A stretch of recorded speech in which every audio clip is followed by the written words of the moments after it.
The train station at Burnt Creek was not much of a station.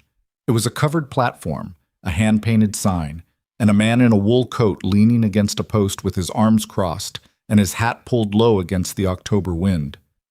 Evelyn saw him the moment she stepped down. He was taller than she'd imagined from the letters, broader across the shoulders, with the kind of weathered face that belonged to men who spent more time outdoors than in. He straightened when he saw her, pushed off the post, and the first thing she did without even meaning to was check the space between him and the exit. Old habit. "Miss Hartwell?" He took 2 steps toward her, then stopped. Stopped at a distance, she noticed. Far enough that she wasn't crowded. "Cole Mercer."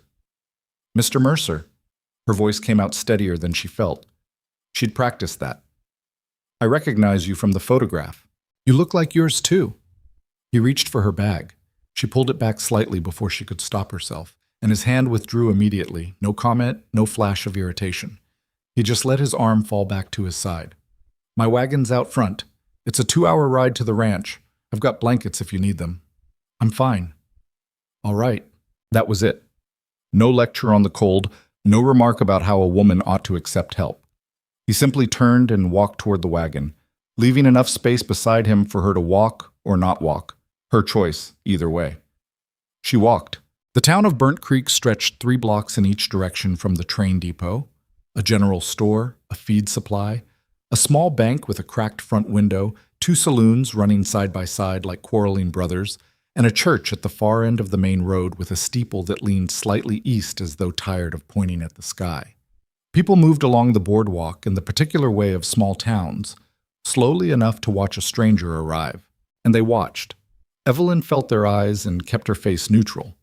Cole helped her up into the wagon seat with a hand offered and nothing more said. She took it, sat down, and smoothed her skirt over her knees while he climbed up on his side and unwrapped the reins from the brake. The horse, a big, even-tempered bay, shifted once and settled. "I appreciate the letters," Evelyn said, because silence felt dangerous sometimes. "I meant what was in them," he said. She didn't answer that. She'd heard men mean things before and then mean something else entirely by the time the paperwork was done. They rode out of Burnt Creek and into a landscape that stopped her thinking for a moment, which was something she hadn't expected. Wyoming in autumn was not kind. It was empty sky, dried grass the color of wheat, hills rolling away in every direction until they blurred into the horizon. No trees to break the wind, no comfort in it. But there was honesty to it. Nothing was pretending to be warmer than it was. "You'll want to know what to expect," Cole said after a mile or so. "Yes. It's a working cattle ranch, 1,200 acres, though most of the grazing land's leased. I've got 4 hands. 2 of them have been with me since I started the place. Other 2 are newer. There's a cook, a woman named Bess. She comes in mornings and leaves after supper. The main house has 4 rooms. You'd have your own. The letters mentioned that. I wanted to say it again in person." He glanced at her. Not a searching look, just a brief one. "So there's no confusion about what kind of arrangement this is." "What kind is it?" He thought about that for a moment. "Uncertain," he said finally, which is the honest answer. She had not expected the honest answer. She'd expected reassurance, the kind men offered when they wanted something from you and hadn't gotten it yet. She studied the side of his face. "That's a strange thing to say to a woman you've asked to come 2,000 miles. "I know." He shifted the reins. "But you came 2,000 miles after knowing me only through paper and postage stamps. I figured you'd appreciate something real over something pretty." Evelyn looked back at the road ahead. The wind picked up and threw a strand of hair across her cheek. "I do," she said, and she meant it. The ranch was called the Double M. She saw the gate first, 2 wooden posts with a crossbeam, and the brand burned into a plank of pine, and then the buildings beyond. A main house of whitewashed timber, a barn large enough to swallow the house she'd grown up in, 2 smaller outbuildings, a chicken yard, and a corral where a spotted horse was walking slow circles in the afternoon light. A dog came out from under the porch steps when they pulled up. Big, brown, some kind of mixed breed with ears that couldn't agree on a direction. "That's Amos," Cole said. The dog came to her side of the wagon and sat down and looked up at her. "He doesn't usually do that," Cole said. "What does he usually do?" Bark once and go back under the porch." Evelyn looked at the dog. The dog looked at her with the uncomplicated sincerity only animals managed. She reached down and let him sniff her hand, and he pressed his broad head against her palm. "All right, Amos," she said. The front door opened and a woman appeared on the porch. Stout, probably 50, wearing an apron and an expression that was assessing Evelyn without any pretense of not doing so. "That's Bess," Cole said, climbing down and coming around to offer his hand for the step down. "She'll want to feed you." "I'd suggest letting her." "Is she difficult?"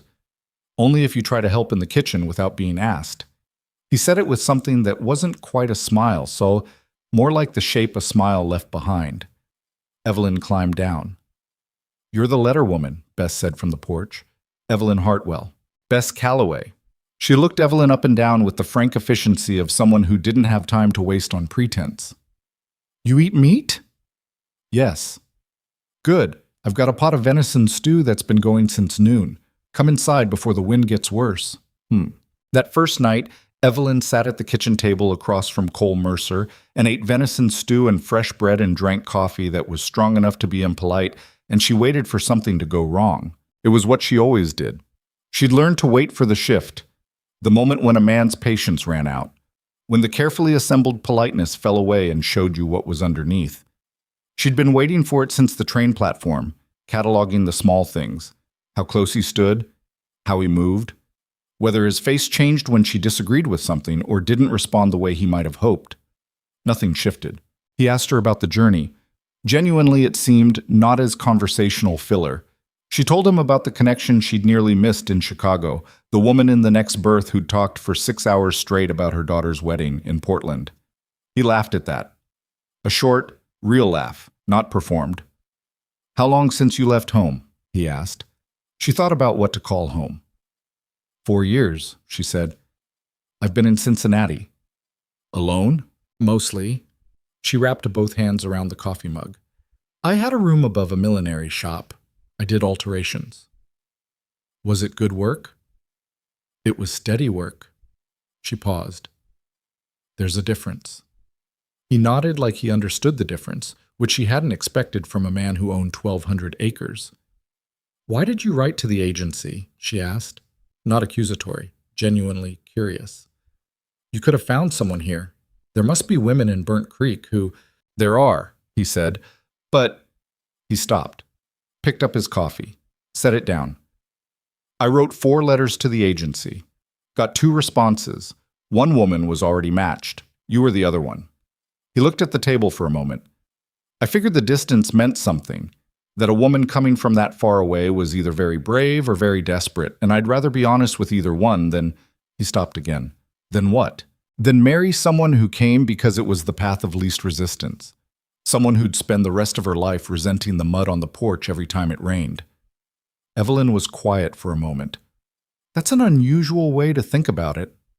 "Probably. Most men want a woman who'll make do." "I want a partner," he said, "or I don't want anything at all." The kitchen was quiet. Outside, the wind moved against the windows. "That's what the letters said," Evelyn said. "I told you. I meant what was in them." She looked at him across the table. His hands were around his mug, big and scarred across the knuckles, in the way of men who'd been doing hard work since they were boys. He wasn't watching her with that particular male calculation she'd come to recognize, the mental accounting, the inventory. He was just sitting there, looking a little tired, like a man who'd had a long day and wasn't trying to be anything other than what he was. "I need you to understand something," she said, before she could think better of it. "All right. I'm not—" She stopped, started again. "I came here because I needed to go somewhere, and your letters were the first thing in a long time that didn't make me feel like I was about to sign a contract that had small print I wasn't allowed to read. That's not a—" She shook her head. "I'm not saying I trust you. I don't know you." "No," he said, "you don't. But I'm not going to pretend I came here full of whatever a woman is supposed to arrive full of. Hope, I suppose." "You can arrive empty," he said. "The ranch will give you enough to do that you probably won't have time to feel much of anything for the first few weeks anyway." She almost laughed. Almost. "Get some sleep," he said, standing and taking his mug to the wash basin. "Bess will be here at 6. If you want to see the operation, I go out at 7. I want to see it. Then I'll knock at 1:45. He said goodnight at the hallway door, and she listened to his boots on the floorboards going toward his room at the far end of the house. She sat at the table for another few minutes. Amos came in from wherever he'd been sleeping and put his head in her lap. She sat there in the quiet kitchen on the Wyoming frontier and tried to locate the fear she'd carried in her chest for 4 years. It was still there. Of course it was. But for the first time in a long time, it wasn't the loudest thing in the room. The first week was work, and the work was relentless. She hadn't understood, from the letters or from any part of her imagination, what a cattle ranch actually demanded of the people on it. The day started before light, and it ended after dark, and in between there was no part of it that waited politely for you to be ready. Cole had said the land demanded strength, but that wasn't quite right. It demanded consistency. You showed up every day, regardless of cold or mud or the particular misery of a Wyoming wind that found the gaps in every coat you owned. Evelyn showed up. She wasn't useful at first. That was the hardest part. She was a woman who had taken care of herself for 4 years and done it competently. And here she was, useless as a child, not knowing which gate led where, not knowing the difference between the 2 storage sheds, once reaching for a fence post to steady herself, and startling a horse in the adjacent corral so badly that one of the hands, a young man named Decker, had to spend 20 minutes calming it down. "Don't grab the post near the horses," Decker told her afterward, not unkindly. He was maybe 22, with a sunburned nose and the manner of someone raised to be patient with beginners. "They feel it through the fence." "I didn't know that." "Now you do." That was the other thing she hadn't expected. The hands were straightforward with her, not unpleasant, not overly warm, straightforward. She was a stranger on their ranch, and they were reserving judgment, which was something she understood and respected. They didn't condescend. They corrected her errors and moved on. The older hand, a man named Walt, was the most direct. Walt had been with Cole for 11 years and had the particular authority that came with that kind of tenure. Not rank exactly, more like a deep legitimacy. "You know how to ride?" he asked her at the end of her 3rd day, when she was watching Cole work a young horse in the corral. "Passably," she said. "I haven't done it in several years." "Cole said you'd want to learn the land." "I do. Can't learn it on foot. Takes too long." "I know." He looked at her the way Walt looked at most things. Steady, measuring, without obvious judgment. "I'll put you on Nora tomorrow morning. She's 14, doesn't spook, doesn't hurry. You won't embarrass yourself." "What if I do?" "Then you'll get back on her the day after." He walked away. Cole from inside this corral had clearly heard this. He didn't look at her, focused on the horse, but she caught the slight adjustment in his posture that might have been the shape of something held back.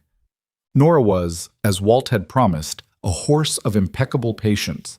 She stood perfectly still while Evelyn found the stirrup, didn't react to the undignified moment when Evelyn's left boot slipped and she grabbed the saddle horn like a drowning woman. And once Evelyn was settled, moved at exactly the pace requested, as though she were guided by thought rather than heel. Walt rode beside her on a tall gray gelding, not hovering, not offering unnecessary reassurance, just there. After a few minutes, she found the rhythm. The rocking forward motion of a walking horse, the way your hips had to give up fighting it, and simply go along. "You've done this before," Walt said. "I told you." People say things. They rode the fence line of the south pasture, and Walt told her without ceremony what she needed to know. Which section flooded in spring and turned the ground into something a horse couldn't trust, where the water source was and how long it took to pump in winter, which direction the main herd grazed in the cold months and why. He answered her questions without making her feel she should have known the answers already. By the time they returned to the barn, she was cold in every extremity, and there was a muscle in her lower back announcing itself loudly, but she'd covered 3 miles of the ranch and she could place herself on it now. That mattered to her. Knowing where she stood in a place, knowing the geography. It was another old habit, not entirely separate from the one about doors and exits. Cole was at the barn when they got back.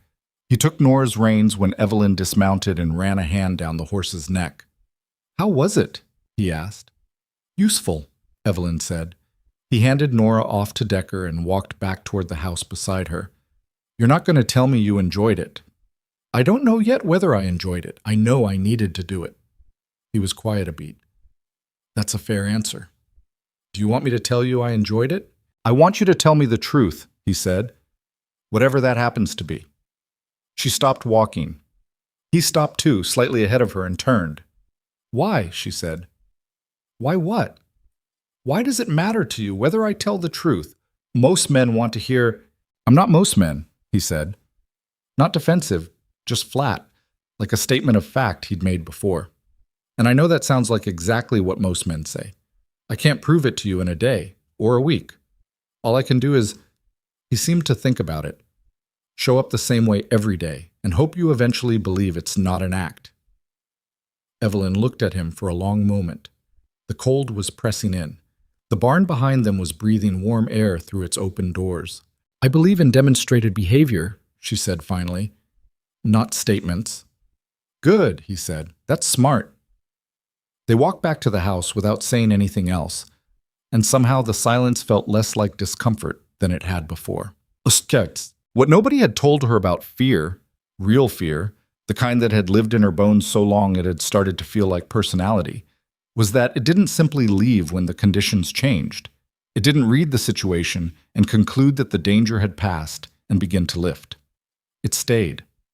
It sent her standing at the window at 3 a.m, listening to the sound of the ranch at night, the horses in the barn, the wind, the periodic creak of the house settling, and waiting for something to break the peace. She'd been there 2 weeks when she woke at 2:30 to a sound she couldn't immediately identify. She lay still, which was her first instinct, cataloging it. A low voice, irregular, coming from somewhere outside. She was at the window in 30 seconds. The bunkhouse light was on. Cole was crossing the yard in his coat, moving quickly, and Decker was at the bunkhouse door. She dressed and went outside. The cold hit her like something physical. She crossed the yard with her coat half-buttoned and her hair still loose. Cole turned when he heard the door. Go back inside, he said. It's nothing you need to... What's wrong? He looked at her for a second, then didn't waste time arguing. One of the hands, Tom. He came in about an hour ago. Can't keep anything down, got a fever. I'm trying to figure out if it's serious enough to go for the doctor or if we wait until morning. She walked past him into the bunkhouse. Tom was in the far bunk.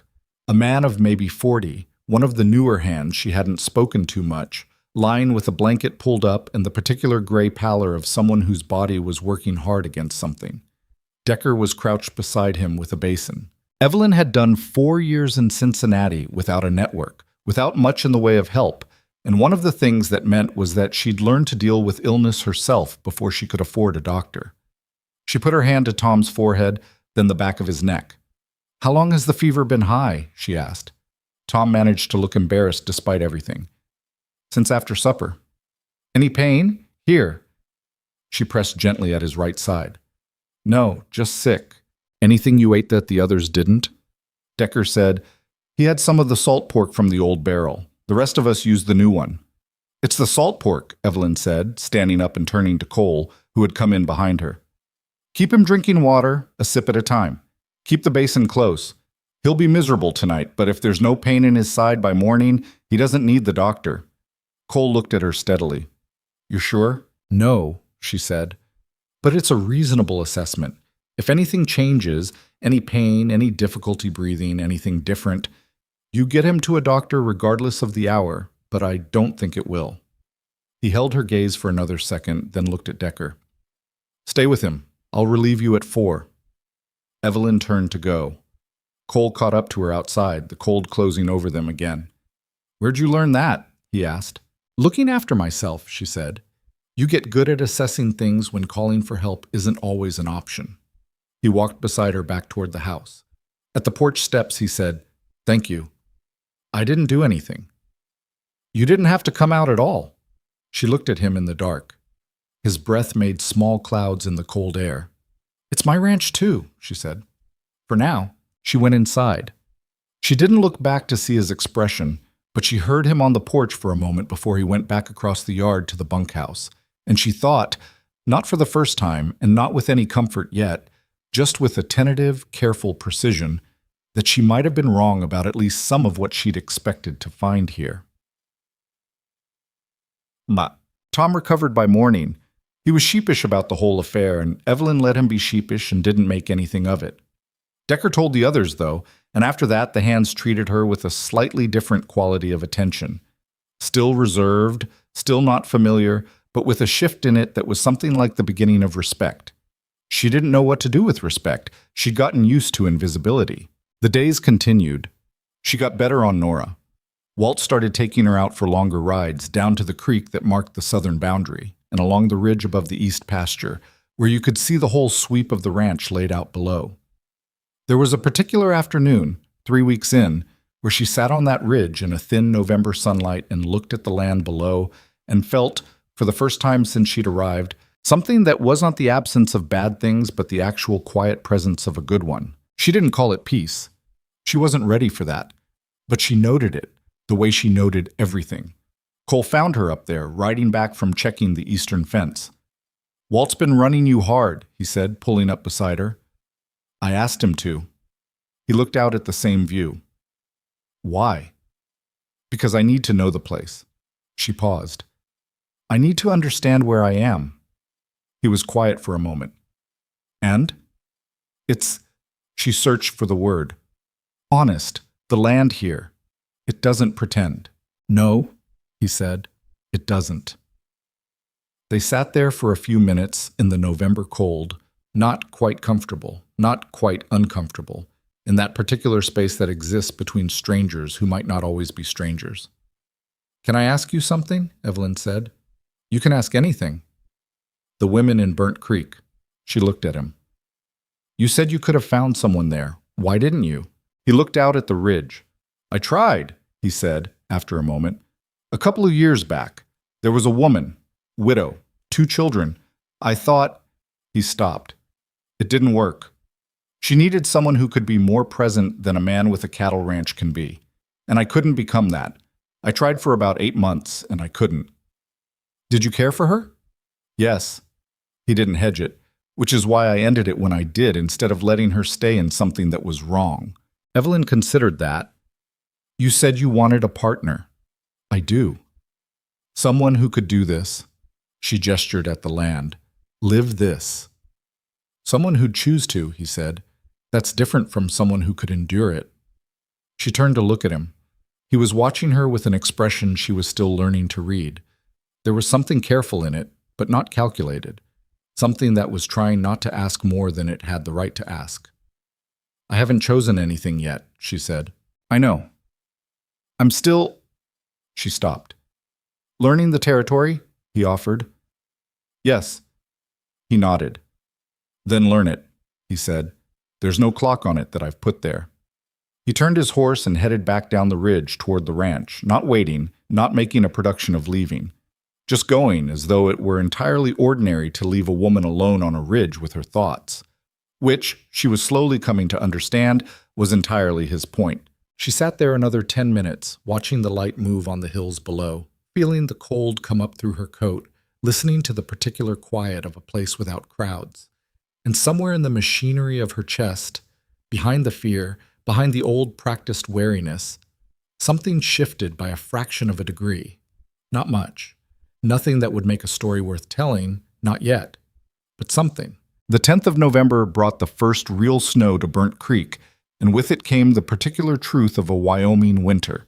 The land did not negotiate. Evelyn learned this at 5:30 in the morning when Cole knocked on her door and said through the wood, "Snow came in heavier than I thought. I need everyone who can work to work." She was dressed and outside in 7 minutes. The yard was white and still, the kind of quiet that only comes when the world is muffled under several inches of something new, and the cold was a different thing than it had been the week before.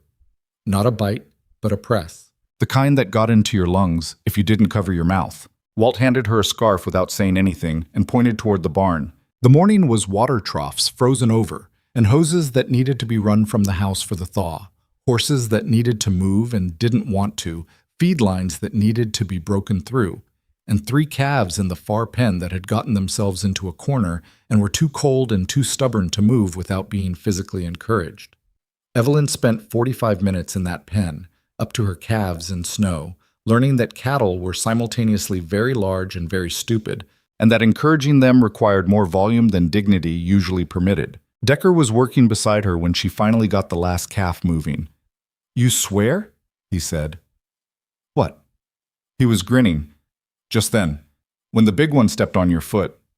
She hadn't realized she'd said anything. Apparently. "Good," he said. "I was starting to think you were better behaved than the rest of us." That was the first time Decker made her laugh. It didn't last long, there was too much to do. But it was real, and afterwards something in the dynamic between her and the hands shifted a degree further. Cole came through the barn at mid-morning, checking on the horses, and found her rebedding 2 stalls that had gotten wet from a leak in the roof seam. "You don't have to do that," he said. "The horses do," she said. He watched her for a second, then picked up the spare pitchfork from the wall and started on the 3rd stall. They worked in silence for a few minutes, the sound of the snow sliding off the barn roof, the horses shifting and breathing. "The roof's been on my list," he said. "What else is on the list?" He made a sound that was somewhere between a laugh and a resignation. "Restring the south fence, replace 3 of the stall doors, fix the pump housing before it cracks all the way through, get the chimney on the bunkhouse looked at before someone's sleeping in smoke." "How long has the list been that long?" "Since I've been running the place alone." He said it without self-pity, just as a fact. 2 men can keep a ranch going. 1 man keeps it alive. She thought about that while she worked.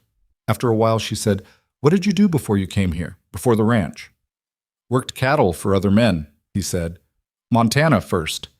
Then came down here when I was 26. Spent 3 years saving what I could, and then bought this place off a man who'd broken his back and couldn't run it anymore." "How old were you when you bought it?" 29. "That's young." "I was stupid enough to think I could manage it alone," he said. "I was right. Barely. But barely wears you down over time." She stopped and looked at him across the stall partition. He was working with the efficient practice motion of a man who'd done this 10,000 times, not thinking about it, just doing it. There was something about that, the absence of performance in it, that she found herself watching more than she should. "Were you lonely?" she asked. He looked up. A question like that, she knew, could go either way with a man. "Yes," he said, flat, simple. "Weren't you?" "Yes." "Then we've got that in common," he said, and went back to work. Bess Calloway was not a woman who revealed herself quickly, but she revealed herself consistently, which Evelyn eventually came to understand was better. She arrived every morning at 6 with the particular energy of someone who has never in their life needed coffee to function, and she ran the kitchen with an authority that was not aggressive but was absolute. She had a system for everything, the order in which things were cleaned, the logic of what got cooked when, the specific way that bread needed to be covered while it rose. And she did not explain the system because it did not occur to her that anyone would want to do it differently. Evelyn had made one early attempt to help without asking. She'd come in before Bess one morning and started the coffee, thinking this was a reasonable, useful thing to do. Bess had walked in, looked at the pot, and said, without hostility, but without any softness either, "I make the coffee." "I just thought, I make it because I know how everyone takes it, and I make enough. Last time someone else made it, there wasn't enough." She looked at Evelyn. "If you want to help, I'll tell you when and what." "All right," Evelyn said. "Good." Bess hung up her coat. "Go set the table." That had been the beginning of it. The arrangement that followed was not warm exactly, but it was functional, and functional, Evelyn had learned, was a form of trust in a working household. Bess told her what to do, and she did it. And after a week, Bess started explaining why. And after 2 weeks, she started asking Evelyn's opinion on small things. And by the time November snow was coming in through the ridge gaps and piling against the north fence, they were something that wasn't quite friendship, but wasn't far from it. It was Bess who told her about the town. They were doing the evening washing up one Thursday, Cole and the hands already gone out to the bunkhouse or the corral, the kitchen quiet except for the sound of water and the fire. "Founders Day's in 3 weeks, Bess said. "What's that?" "Town celebration. Started when Burnt Creek was settled, 30-some years ago. They do it the first Saturday of December, doesn't matter the weather." She handed Evelyn a pot to dry. "There's a dinner, music. People come in from some of the outlying ranches." Evelyn dried the pot. "Is Cole expected to go?" "Cole goes every year. He's on the town council." Evelyn hadn't known that. He's involved in the town, more than he lets on, Bess said. He doesn't talk himself up. But when the bank was thinking of closing 2 years ago, Cole organized 3 of the larger landowners to maintain accounts and keep the thing solvent. And when the school teacher left last spring, he paid her replacement's first 2 months' salary out of his own pocket until the town could arrange funding. Evelyn was quiet for a moment, filing this away alongside the other things she was accumulating about the man, not building a case for or against anything, just trying to see him clearly. "Why does he do it?" she asked. Bess gave her a look that said the answer should have been obvious. "Because this is where he lives," she said. "Because if the town fails, the people in it fail. And Cole Mercer is, whatever else you might say about him, not a man who looks the other way when a thing needs doing." Evelyn folded the dish towel over the rack by the stove. "You've known him a long time." 8 years. I knew his mother before that. She was a good woman." Bess paused, which for Bess was notable. She worried about him being alone out here. She didn't live to see him send for you. Evelyn didn't know what to say to that, so she said nothing. Bess picked up the last cup to wash. "You should go to Founders Day," she said. "It's time you saw the town as something other than a train stop." She had not been back to Burnt Creek since she arrived. This wasn't deliberate exactly, but it wasn't accidental either. The ranch had been sufficient. There was always something to do. Always somewhere her learning needed to go, and the town had been sitting at the edge of her awareness like a thing she was going to get around to eventually. The truth was that towns meant people, and people meant being looked at, and being looked at meant the question she'd been avoiding: what are you to Cole Mercer, and what are you going to be? She didn't have that answer yet, and she didn't want to perform one before she had it. But Bess had said to go, and Bess, Evelyn had concluded, did not give advice for the sake of hearing herself. 2 days before Founders Day, Cole found her in the yard after the afternoon feeding and said, without preamble, "Are you coming to the celebration?" "Bess thinks I should." "What do you think?" She looked at him. "I think I'd like to see the town properly." "Then we'll go," he said. "The wagon ride's about 2 hours each way in winter. We'd stay at the Calloway house. Bess's sister has rooms, if that's agreeable." "Separate rooms?" "Of course," he said with the directness she'd come to expect. "I'll sleep on the parlor floor if it comes to it." She almost said something. Instead, she said, "It's agreeable." He nodded. "I'll let Bess know." She watched him walk back toward the barn and thought, not for the first time, that he moved through the world with an economy she admired. Nothing wasted, nothing performed, no space between what he said and what he did.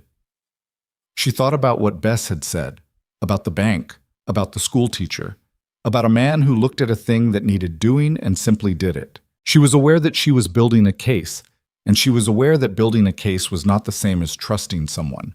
She was also aware that she had spent 4 years not trusting anyone, and that there was a cost to that too, one she'd been paying in the particular loneliness of a woman who keeps every door locked even when she's inside. The morning before Founders Day, she was in the barn brushing Nora when Walt came in and started working on the gray without looking at her. Walt did most things without looking at people, she'd noticed. Not from rudeness, from the concentration of a man who spent more energy on animals than on social performance. "You've gotten better on her," he said, meaning Nora. "She's patient." "She is. But a bad rider tires even a patient horse." He ran his hands down the gray's leg. "You're not tiring her anymore." From Walt, this was the equivalent of a standing ovation. "I want to try a canter," she said, "when the ground is better. I'll put you on a younger horse in spring. Nora's not built for the kind of riding you're going to want to do once you know the land." "Once you know the land?" "Not if you're still here. Once." She kept brushing. "You think I'll stay?" she said. Not a question exactly. Walt was quiet for a moment. "I think the ranch has gotten into you," he said. "I've seen it happen. Some people come out here and they're always somewhere else in their heads. You're not. You're here." He picked up a pick and started on the gray's hooves. "Whether you stay or go is up to you, but the land's already got a hold." She thought about that for the rest of the morning, about what it meant to have a place get into you, whether that was different from choosing it or whether those were the same thing approached from different directions. Jets. They left for Burnt Creek on a Saturday morning in a cold that had backed off just enough to make the trip bearable. Cole drove, Bess sat between them with the righteous certainty of a woman who'd been making this trip for a decade, and Evelyn sat on the outside with a wool blanket over her knees and the Wyoming landscape moving past in its gray and brown December way. Bess talked most of the way, which was a relief, because it meant Evelyn didn't have to perform conversation while she looked at the hills and tried to prepare herself for an afternoon of being watched. The town looked different when it wasn't just a place to get off a train. There was a life to it she hadn't seen from the platform.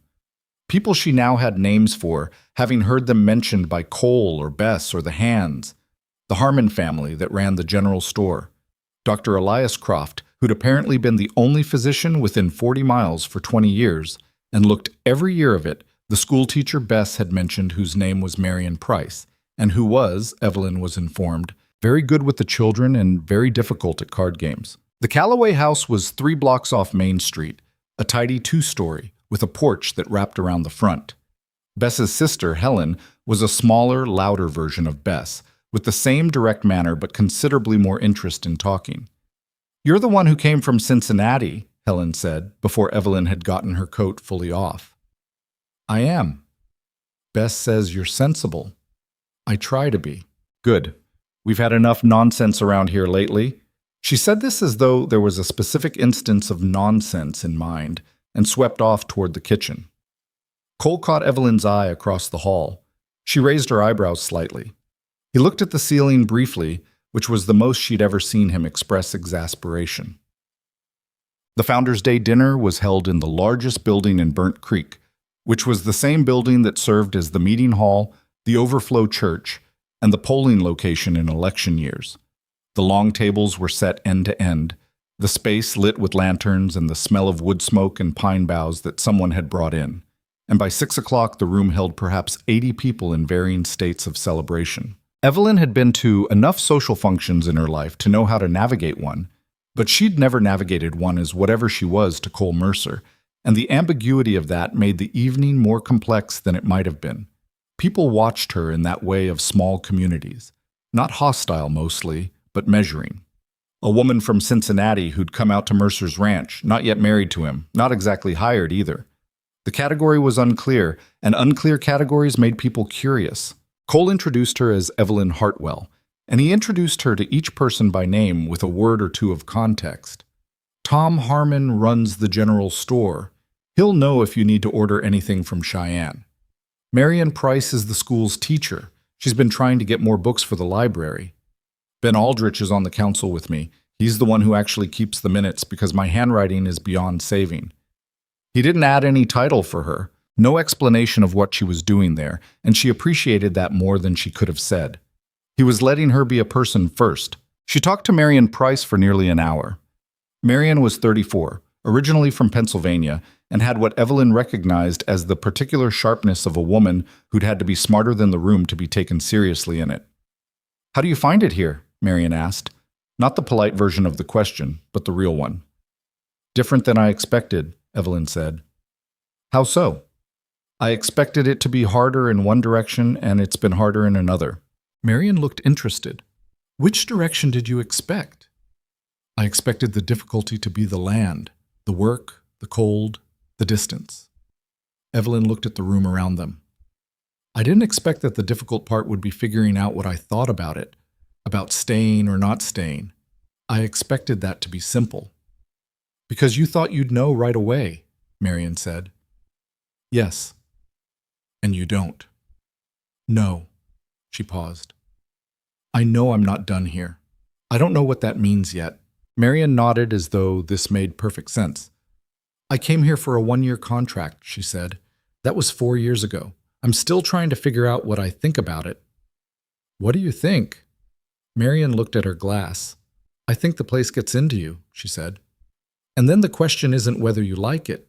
The question is what you want to do about the fact that it's already in."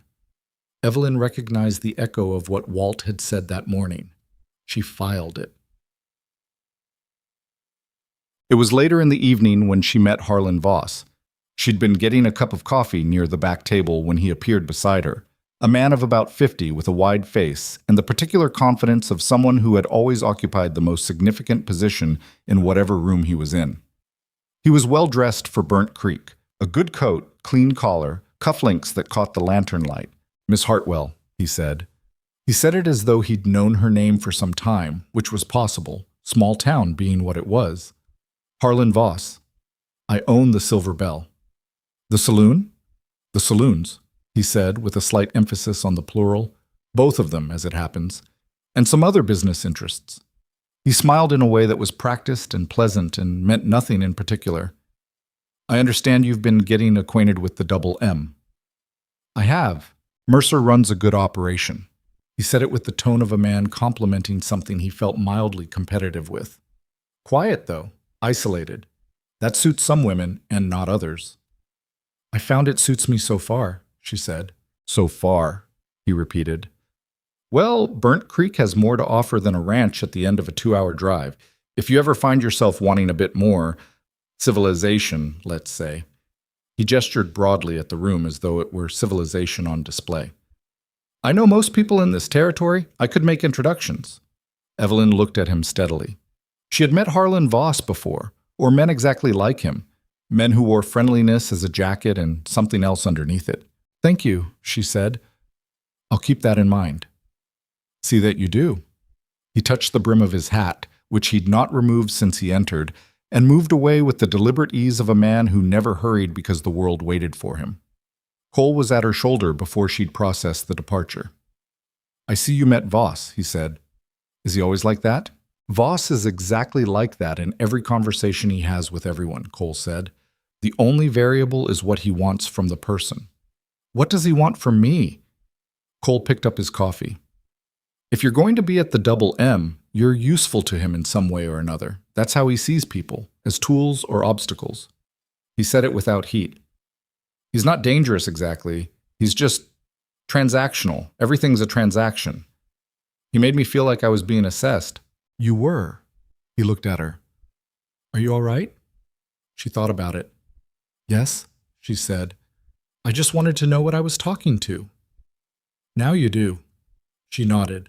She looked out at the room, the dancing that had started at the far end, the children chasing each other between the tables, Marion Price talking to 2 older women with the expression of someone managing a conversation that was going sideways, Ben Aldrich asleep in his chair. Something in the room settled over her differently than it had when she'd arrived. It was still a room full of strangers, mostly. But they were strangers she had at least a coordinate on now. Marion, who was 4 years into a 1-year contract. Helen Calloway, who had opinions about nonsense. Decker, who'd noticed when she swore. Walt, who had said the land gets into you and meant it as fact rather than poetry. And Cole beside her, who had said he wanted a partner and then proceeded to show her, every day, what he meant by it. She wasn't ready to name what she felt about him. Naming it gave it a shape that could be examined and found wanting, and she didn't want to examine it yet, not in the middle of a room full of people. But she was aware of him standing beside her in a way that had changed from those first days, aware in the particular way of someone who had spent a month being careful not to need anything from a person, and was beginning to lose the will to keep up that particular carefulness. "Cole," she said. Yeah. The list of things that need doing at the ranch." She looked at her coffee. "I'd like to help with it. Not just the animals and the day-to-day. I mean the real things. The fence and the roof and—" She stopped. "I want to be useful. Not in the way that guests are useful. Actually, useful." He was quiet for a moment. "You already are," he said. "I want to do more." "Then you will," he said. Simple as that. No negotiation, no qualifier, no hedging about whether she was capable. Just yes, if you want it, then it's yours to do. She looked at him. He was watching the room with the particular quality of attention of a man who didn't need to perform watchfulness, who was just present, just there. "Why?" she asked, quietly enough that it was only for him. "Why do you trust me with it?" He thought about the question with the seriousness it deserved. "Because you show up," he said finally. "Whatever the morning brings, whatever the work is, you show up." He glanced at her. "I can teach anyone the rest." "I can't teach that." The music got louder at the far end of the room. Someone laughed too hard at something, and the whole table near them reacted. A child ran between them, chasing another child, and Cole stepped aside just in time. The evening continued, and Evelyn Hartwell stood in that room in Burnt Creek, Wyoming, and felt for the first time in a long time that she was not looking for the exits. She was simply in the room, present, here. The fear was still there. She didn't fool herself about that. It would be back by 3 in the morning, she knew, when the house was quiet, and her brain had the space to run its old patterns. But at this moment, in this room, surrounded by imperfect people in an imperfect town, in a landscape that was honest about what it had gone quiet. And quiet, she was beginning to understand, was not nothing. It was the thing before something. December settled over the Double M with the particular finality of a season that had no interest in being argued with. The days shortened until the light was a thin thing, arriving late and leaving early, and the work compressed itself into those few hours of gray brightness before dark came back and the temperature dropped another 10 degrees. The ranch ran on a winter rhythm now, but tighter, more deliberate, less room for error. Feed calculations mattered. Water sources that froze mattered. The difference between a gate latched properly and one that was merely push-closed mattered, because a gate that wasn't latched in a Wyoming winter night meant cattle loose in a temperature that could kill them before morning. Evelyn had learned this, among other things. She had also learned that Walt's opinion of a person was the most reliable indicator of their actual competence, because Walt held no opinions that weren't earned. When he started including her in the morning briefings, not as a courtesy, but standing beside Decker and Tom as though her presence there was simply logical, she understood that she had crossed some threshold she hadn't been aware she was approaching. Cole noticed. He didn't say anything about it, which was his way, but she caught him watching the exchange one morning with an expression that took her a few days to identify. It was something like relief.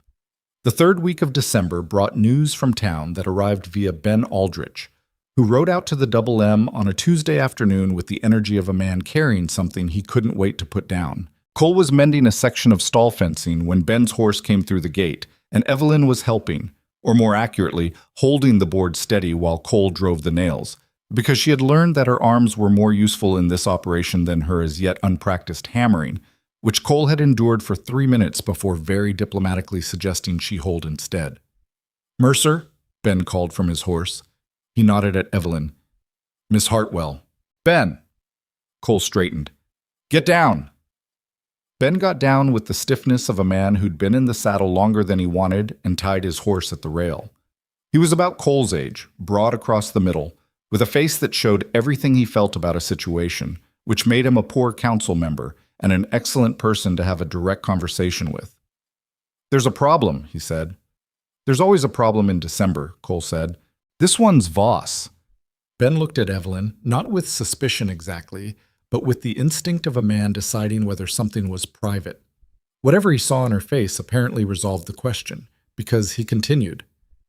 "He's been buying up parcels on the east side of town. 3 in the last 6 weeks. Small ones, all quiet, all through a man named Driscoll, who nobody recognized as working for Voss until after the fact." Cole was still holding the hammer. "What's on the east side?" "Right now? Old Fenner's warehouse, the Pruitt family's lot, and a strip of grazing land that borders the schoolyard." Ben pulled off his hat and turned it in his hands. "Council found out yesterday when Pruitt came in wanting to know why his property tax notice came to the same address as the warehouse deed." "What's Voss want with that land?" "He hasn't said. But there's a rumor, and I want to be clear, Ben Aldrich does not traffic in rumor, but this one has come from 3 separate sources, that he's been in correspondence with a speculator out of Denver who wants to run a freight line through Burnt Creek, and that the routing they're discussing goes right through that east corridor." Cole set the hammer on the fence post. "A freight line changes everything about this town. It changes who profits from the town," Ben said, "which isn't the same as everything, but it feels like it." He put his hat back on. "The council wants to call a meeting, before Christmas if possible. We need to decide what position the town takes before Voss presents us with something already decided." "I'll be there," Cole said. Ben nodded, looked at Evelyn again with the same frank assessment. "He mentioned you," he said. "Voss. At the dinner last week, after you'd left, said it was," he used the word interesting, "that Mercer had decided to bring in a woman from Cincinnati." Evelyn kept her expression neutral. What did he mean by interesting? With Voss, Interesting usually means he's already calculated how a thing is useful to him. Ben didn't soften it. I don't say that to alarm you, Miss Hartwell. I say it because you ought to know the shape of who he is. I think I do, she said. Ben looked at her a second longer, then gave Cole a brief nod, untied his horse, and rode back out. Evelyn stood in the cold with her hands in her coat pockets and watched him go. He's not wrong, Cole said, picking up the hammer again. I know. Voss is... He paused, choosing the word. He's not stupid. And he's been operating in this territory for 8 years. He knows how to wait, how to work around things quietly until the thing is already done and the arguing afterward doesn't matter. Like buying 3 parcels through a man no one knows is working for him. Exactly like that. He drove the nail with more force than the wood strictly required. The council will push back, some of them, but pushing back after the fact is hard work. She thought about Harlan Voss at the Founders' Day dinner. The ease of him, the practiced pleasantness that covered the calculating quality underneath. She thought about Marion Price and the school she'd built up over 4 years, and how a freight corridor running through the east of town would change the character of Burnt Creek, what it drew, what it prioritized, who it served. What will you do? She asked. Cole looked at her. Go to the meeting, he said. Say what I think. Try to get enough people organized before Voss turns up with a complete proposal and 2 lawyers. Is that enough? Probably not, he said. But it's what I've got. The council meeting was 5 days later, on the 20th of December, and Cole took Evelyn into town for it. She hadn't asked to come, and he hadn't exactly invited her to such it. He'd simply said the night before that they were leaving at 8 in the morning if the weather held, and she had understood from his tone that the we was genuine and not assumed. It held. The morning was cold and clear, the sky a particular shade of blue that Wyoming winter managed when it was showing off, and the drive was quieter than the Founders' Day trip, both of them with their own thinking to do. Have you been to a town council meeting before? She asked, somewhere around the midpoint of the drive. About 60 of them, he said. Are they always like what Ben described? Mostly. He guided the horse around a frozen rut. People with competing interests trying to find a position they can all agree to call the community's interest. Sometimes they manage it. Sometimes they don't. What does Voss usually do? Usually, Voss doesn't come to council meetings. He sends a representative, or he's already had 3 private conversations with 3 council members before the meeting, and the meeting ends up ratifying a decision that was made in someone's parlor. He looked at the road. This time he'll come himself. Whatever he's planning is too big for proxies. She turned this over. So he'll be there. Yes. And you'll argue against whatever he proposes. If I think it's wrong for the town, will that make him your enemy? Cole was quiet for a moment. He's not the kind of man who makes enemies, he said. He's the kind of man who notes obstacles and routes around them.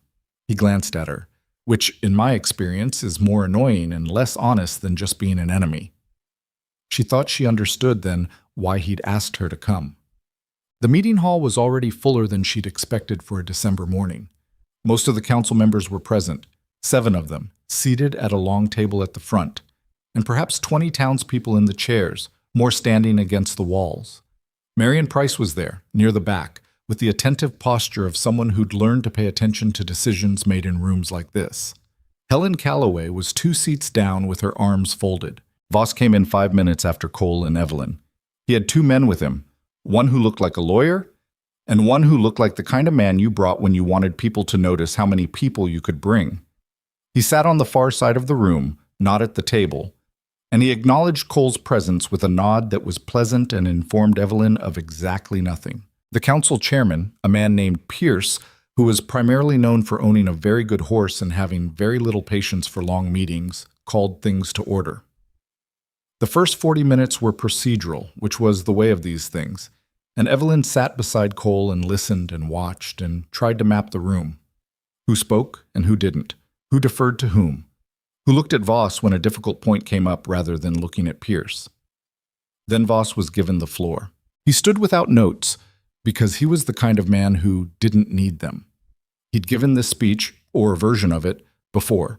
Evelyn could tell from how it flowed, from the places where he paused for effect, and the places where he moved past something quickly. The proposal was this. A consortium of investors, which Voss represented, wished to develop the east corridor of Burnt Creek for freight and commercial purposes. This would bring rail access to within half a mile of the town center. It would increase trade, increase property values, bring new businesses and new residents. It would transform Burnt Creek from a ranching supply stop to a genuine commercial hub. He made it sound, as Evelyn supposed he always made things sound, inevitable and obviously good. When he finished, Pierce opened the floor. The next 20 minutes were a kind of controlled chaos that Evelyn hadn't anticipated. People talking over each other, questions not quite answered before the next one was asked, 2 council members in a side argument about drainage that had apparently been running for 3 years and had attached itself to this discussion like a barnacle. Cole waited. She noticed that. While the room was noisy with reaction, he sat beside her with his arms on his thighs and his eyes on the front of the room, waiting. Not passive. The quality of his attention was anything but passive. He was listening to everything, cataloging it, deciding when. Pierce said, "Mercer, you've been quiet." Cole stood. He was not a man who commanded a room through presence in the way that some men did, through size or volume or the performance of authority. He commanded it, when he did, by the quality of what came out of his mouth. "I want to ask Mr. Voss a specific question," he said, "and I'd like a specific answer." Voss inclined his head in the way of someone perfectly willing to answer any question because he's already anticipated all of them. "The 3 parcels on the east side," Cole said, "the warehouse, the Pruitt lot, the grazing strip, those are already under your control." Voss didn't hesitate. "They are. Purchased before this proposal was presented to the council. Business decisions don't wait on council schedules, Mr. Mercer." "No," Cole said. "But a man who buys the land before presenting the proposal has already decided the outcome. He's presenting it now because he needs something from the town, not because the town has a choice about whether it happens." The room was quieter now. "The freight line," Cole continued, "changes the character of this corridor. The east side currently includes the school grounds. It includes 3 family homes. It includes a grazing strip that 6 ranchers in this area use under an informal agreement that's been in place for 20 years. Mr. Voss's consortium owns 3 parcels. The rest of the relevant land is still held by those families and those ranchers." He looked at Voss. "My question is, what happens to the people who don't sell?" Voss's smile didn't change. "No one will be compelled to do anything," he said. "This is a voluntary arrangement. And if they choose not to volunteer, the corridor roots around them." He spread his hands. "The development happens with or without their parcels. They simply won't benefit from the increased value the freight line brings to the adjacent properties." Cole looked at Pierce. "What he's describing," he said, to the room rather than to Voss, "is a situation where 3 families and 6 ranchers either sell at a price Voss sets or watch the land around them be developed in a way that makes their holdings less useful and less valuable. That's not a choice. That's pressure applied slowly enough that it doesn't look like pressure." The lawyer Voss had brought said something into Voss's ear. Voss waved him off. "Mr. Mercer is describing a scenario that I'm describing what I've watched happen in 3 other Wyoming towns where freight corridors came through without community planning," Cole said. He wasn't loud. He didn't need to be. "I know 2 of those towns. The development happened, and the people who didn't sell in the first round sold in the second because they couldn't afford not to. And the towns they ended up with were not the towns they started with. They were towns that worked for the freight line." The room was very quiet. "I'm not saying development is wrong," Cole said. "I'm saying the sequence matters. Who controls the land before the vote matters. And this room needs to decide whether it's going to shape what comes to Burnt Creek or let it be shaped for us." He sat down. Barsan. The meeting went another hour and resolved nothing formally, which was both unsurprising and, Cole explained on the way home, the point. "Voss wanted a yes today," he said. "A public yes he could take to his investors in Denver as community backing. He didn't get it." "Is that enough?" Evelyn asked. Same question as before.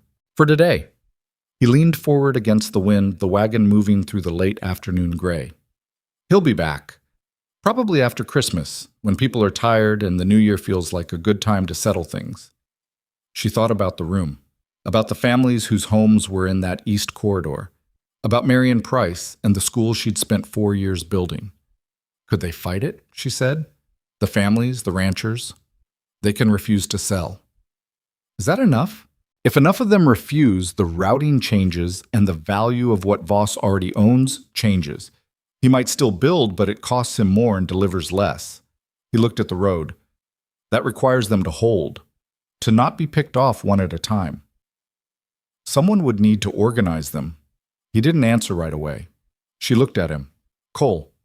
I know, he said. Is that something you'd do? It's something someone needs to do. He shook his head slightly. I'm not a political man, Evelyn. I go to the council because someone from the ranching community needs to go. He stopped. I don't like it. The maneuvering. The way Voss looks at you like he's already decided where you fit on a ledger. You were good in there. I was angry, he said. It looks like the same thing sometimes, but it isn't. She looked at him.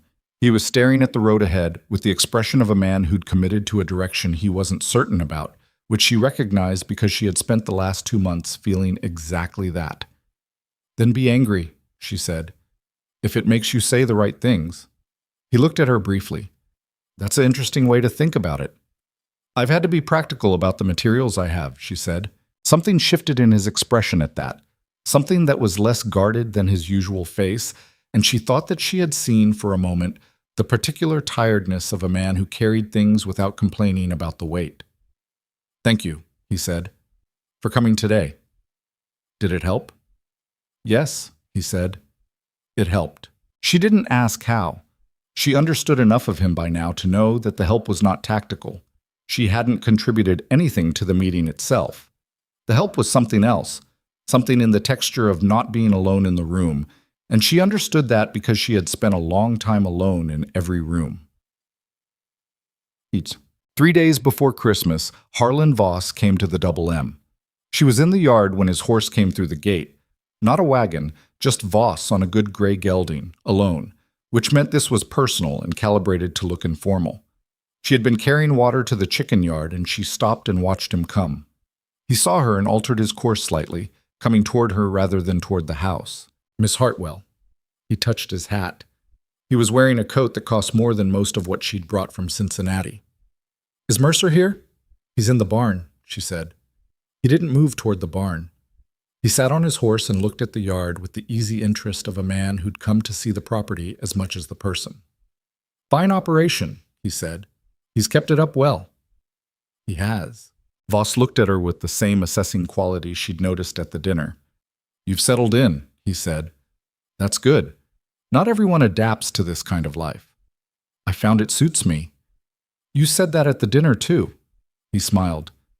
You're consistent, Miss Hartwell. I respect that. A pause. The meeting this week was productive, I think. Some good questions raised. Mr. Mercer raised them. He did.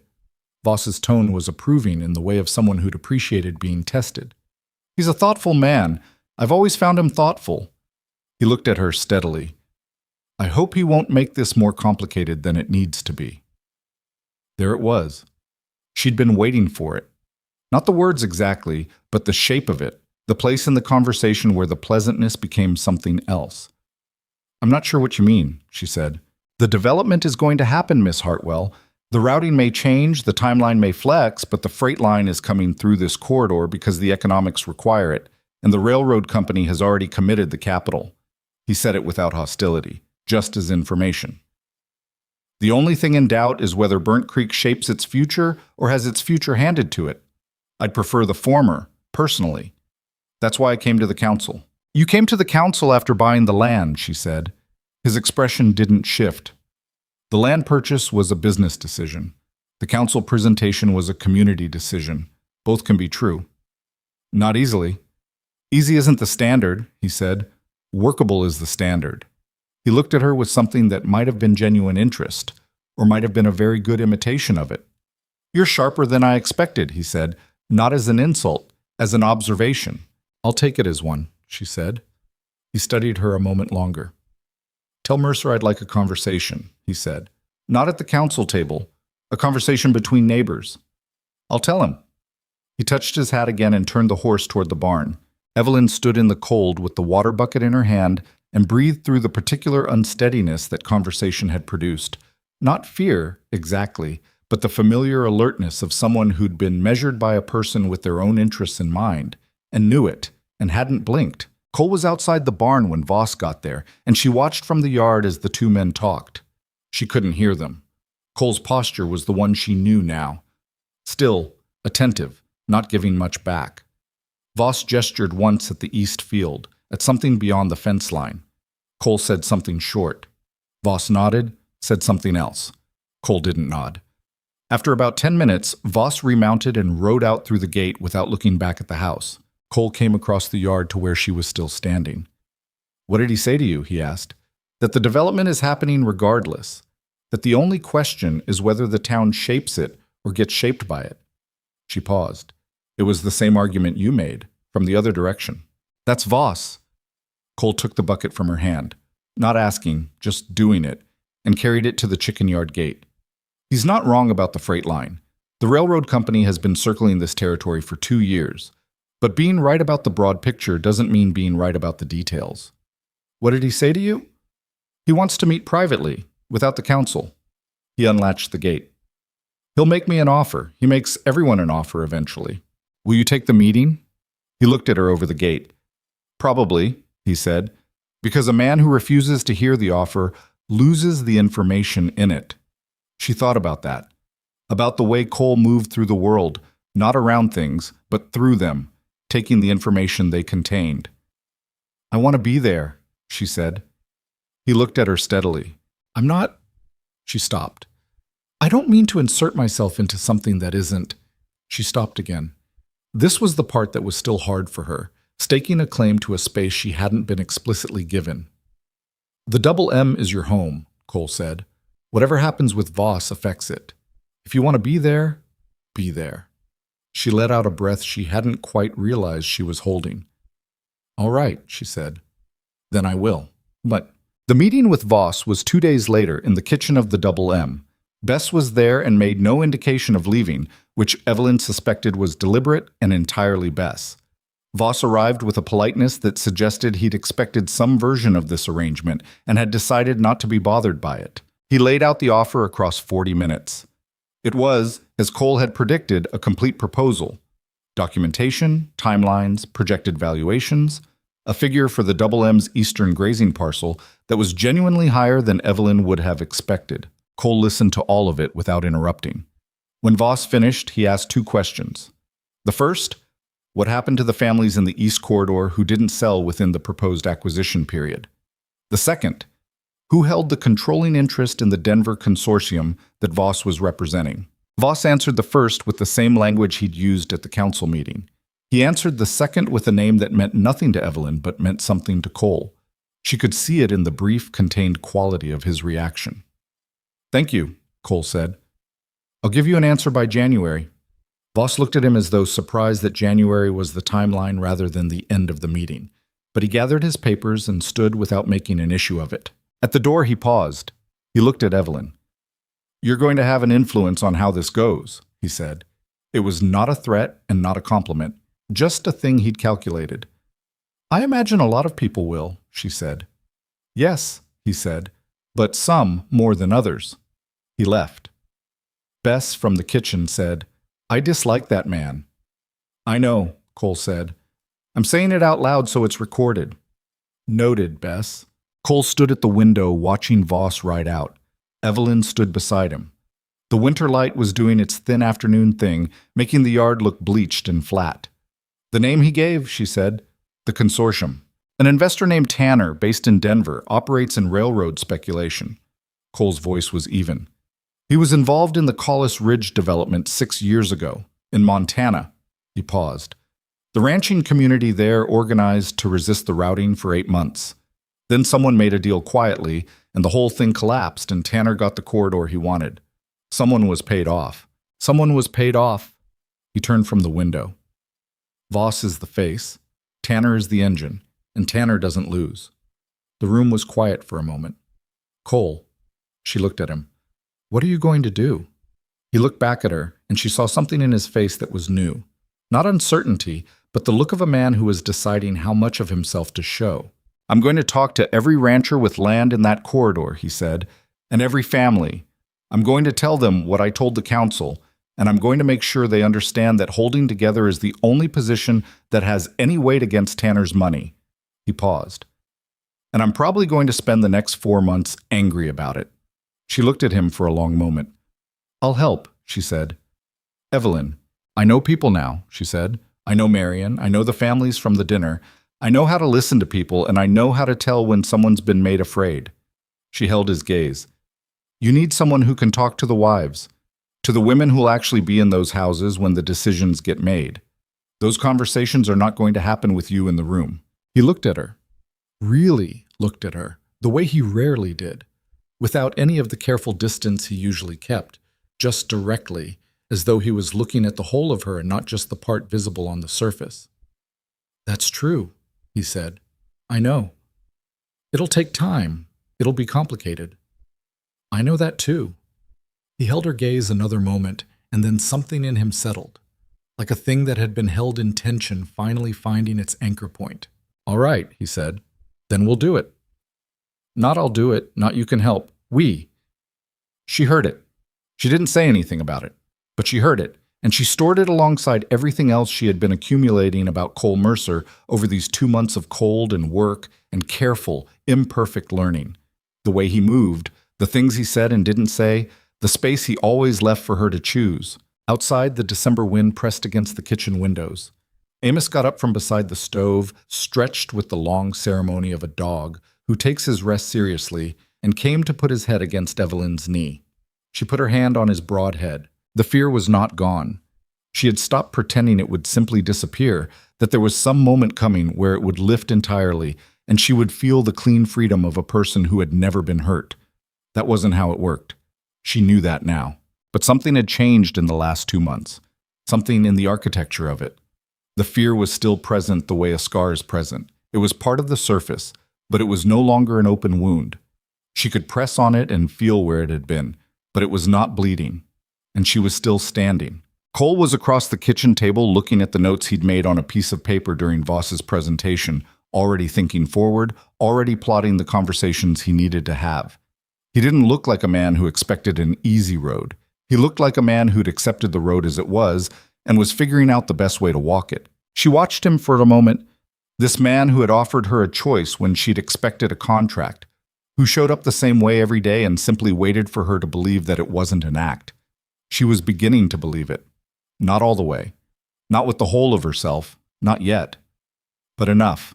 Enough that when she looked at the winter-gray kitchen of the Double M, with its wood smoke smell and Bess's dish towels on the rack and Amos against her knee, she did not feel the urge to locate the exits. She simply felt, for a duration she would not have been able to measure and would not have tried to, that she was exactly where she was. January came in hard. Not the theatrical hardness of a storm that arrives and departs and leaves the world looking clean. The sustained, grinding hardness of a Wyoming winter that had decided to stay and make itself comfortable. The temperature dropped on the 2nd of January and didn't recover for 3 weeks. The snow was not deep, but it was continuous, thin and dry and driven horizontal by a wind that found every gap in every structure on the Double M and reminded you it was there. The horses grew winter coats that made them look like different animals. The water troughs needed breaking twice a day instead of once. The walk from the house to the barn at 5 in the morning was the kind of cold that made you wonder, briefly and without any real intention, whether there were warmer places in the world and what it would take to get to one. Evelyn had stopped wondering things like that. She wasn't sure exactly when it had happened. Sometime in December, she thought, or maybe earlier, when Walt had said the land gets into you and she'd filed it as something to consider rather than something already true. It was true now. She knew the Double M the way she'd known the layout of the millinery shop above which she'd lived for 4 years. Not consciously, not by thinking about it, but in her body. Her feet knew the distance from the back door to the barn. Her hands knew how much pressure the water pump needed in cold weather. She knew Nora's particular way of sighing when she was irritated versus when she was simply breathing. She knew things about Cole too, though she was more careful with those. The campaign against Voss's corridor proposal, which was what it had become, though no one had formally named it that, had consumed January the way a fire consumed dry wood, steadily, with purpose, leaving less behind it than had been there before. Cole had started making visits to the ranchers and families in the East Corridor the first week of the new year, and Evelyn had started making her own visits 2 days after. Her approach was different from his. Cole went in with facts. The precedent from Montana, the legal questions about the acquisition timeline, the council's authority over zoning, the specific language in Voss's proposal that appeared straightforward and wasn't. He was methodical and clear, and most of the ranchers responded to that. Evelyn brought food. This was Bess's suggestion, delivered with the practicality of someone who understood that the most important conversations in a household happened in the kitchen. "You want to talk to Eleanor Pruitt about whether her husband should sell," Bess had said. "You don't knock on her door with an argument. You knock with something she doesn't have to cook herself. She's got 3 children and a husband who's been anxious since the letter came, and she's been managing both. She doesn't need more words. She needs 10 minutes where someone else handled something." Evelyn had taken a pot of soup to Eleanor Pruitt on a Thursday afternoon in the second week of January. Eleanor was 31, with the particular quality of controlled exhaustion that belonged to women running households under strain. She'd opened the door with the politely wary expression of someone who wasn't sure whether the person on the step was going to add to her problems. The soup had changed that expression. They'd sat at Eleanor's kitchen table for an hour and a half. Eleanor talked, mostly, about her husband Frank's anxiety, about the offer letter that had come through Voss's man Driscoll with a number that was higher than anything they'd seen but still felt wrong, about the children and the school they attended 3 blocks from the property Voss wanted to route a freight corridor through. Eats. "Frank thinks we should take it," Eleanor said. "He says the number won't come again, and he's probably right." "What do you think?" Evelyn said. Eleanor was quiet for a moment. She had the look of a woman who'd been so focused on managing her husband's thinking that she hadn't been given much space to do her own. "I think the number is high because they want us out fast," she said slowly. "And I think things that people want you to do fast are usually things that take a long time to undo." "That's exactly right," Evelyn said. Eleanor looked at her. "You're not going to tell me what to do." "No." Cole Mercer came last week, and he laid out all the reasons it was a bad idea, legally, economically. She looked at the table. He was right about all of it, but Frank said, "What does Mercer care? He's not the one with an offer on the table." Evelyn thought about how to answer that. "Mercer cares because the corridor affects the ranching community," she said.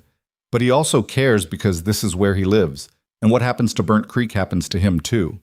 She paused. "He's not above it. He just doesn't have a letter from Driscoll sitting on his kitchen table." Eleanor nodded slowly. "What would help Frank?" Evelyn asked. "Not with the decision, with the anxiety. What would help him think clearly instead of just worrying?" Eleanor considered. "If he knew other people were holding," she said. "He thinks we're the only ones still undecided. Voss's man keeps implying everyone else has already agreed." "That's not true," Evelyn said. "The Harlows haven't agreed. The Fenner warehouse isn't sold yet regardless of what the deed situation looks like.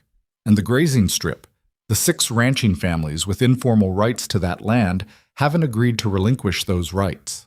Eleanor stared at her. "Driscoll said the Harlows had already taken the offer." "He's wrong," Evelyn said, "or he's lying." This was the pattern that emerged over the following weeks. Voss's people were telling each holdout that everyone else had already decided, which was a technique that worked exactly as long as the holdouts didn't talk to each other. Evelyn began organizing those conversations. Not formally, not as meetings, but as the kind of informal connections that didn't look like resistance until you added them together. She brought Eleanor Pruitt to Bess's sister Helen's house for coffee. She brought Helen's next-door neighbor, who was the wife of one of the grazing strip ranchers, to the Double M for supper. She talked to Marion Price after school hours twice a week, and Marion, who had the particular skill of a woman who'd spent 4 years managing community dynamics in a classroom, began having her own conversations with the parents of her students, who were also, in several cases, the owners of the contested properties. It was not a strategy, or it was a strategy, but it didn't look like one from the outside, and that was the point.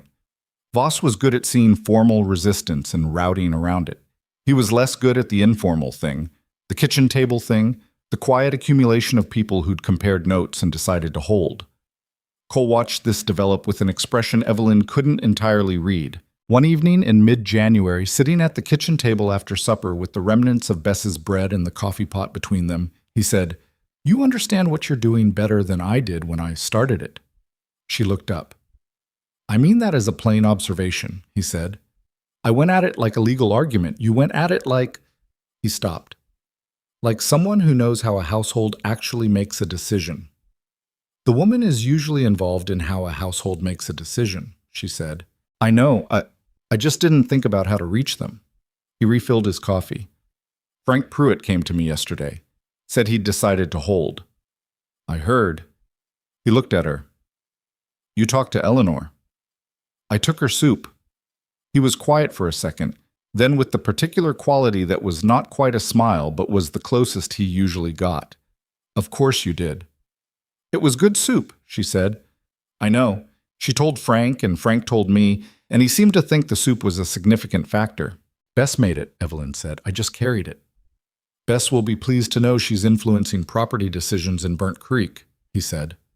She laughed, a short, genuine one, and he looked at her with that expression she'd been seeing more frequently, the one where the careful distance was not quite as maintained as he usually kept it. Voss made his second move in the third week of January. He did it the way he did most things, quietly and through someone else. A letter arrived at the Double M addressed to Evelyn, not Cole, which was the first indication that something had shifted in how Voss was approaching the situation. The letter was brief and pleasant and contained, beneath its pleasantness, a simple message. There was a position available at one of Voss's business interests in Cheyenne, a managerial role in a hotel operation he'd recently acquired. Good wages, good accommodation, the kind of opportunity that didn't come often to a woman without connections in Wyoming. He'd thought of her because of her organizational skills, which he'd observed with admiration. He hoped she'd consider it. She read it twice. Then she handed it to Cole across the breakfast table without comment. He read it. His face went through several things quickly. "He's trying to move you off the board," he said. "Yes." "He's decided you're the reason the corridor campaign is working."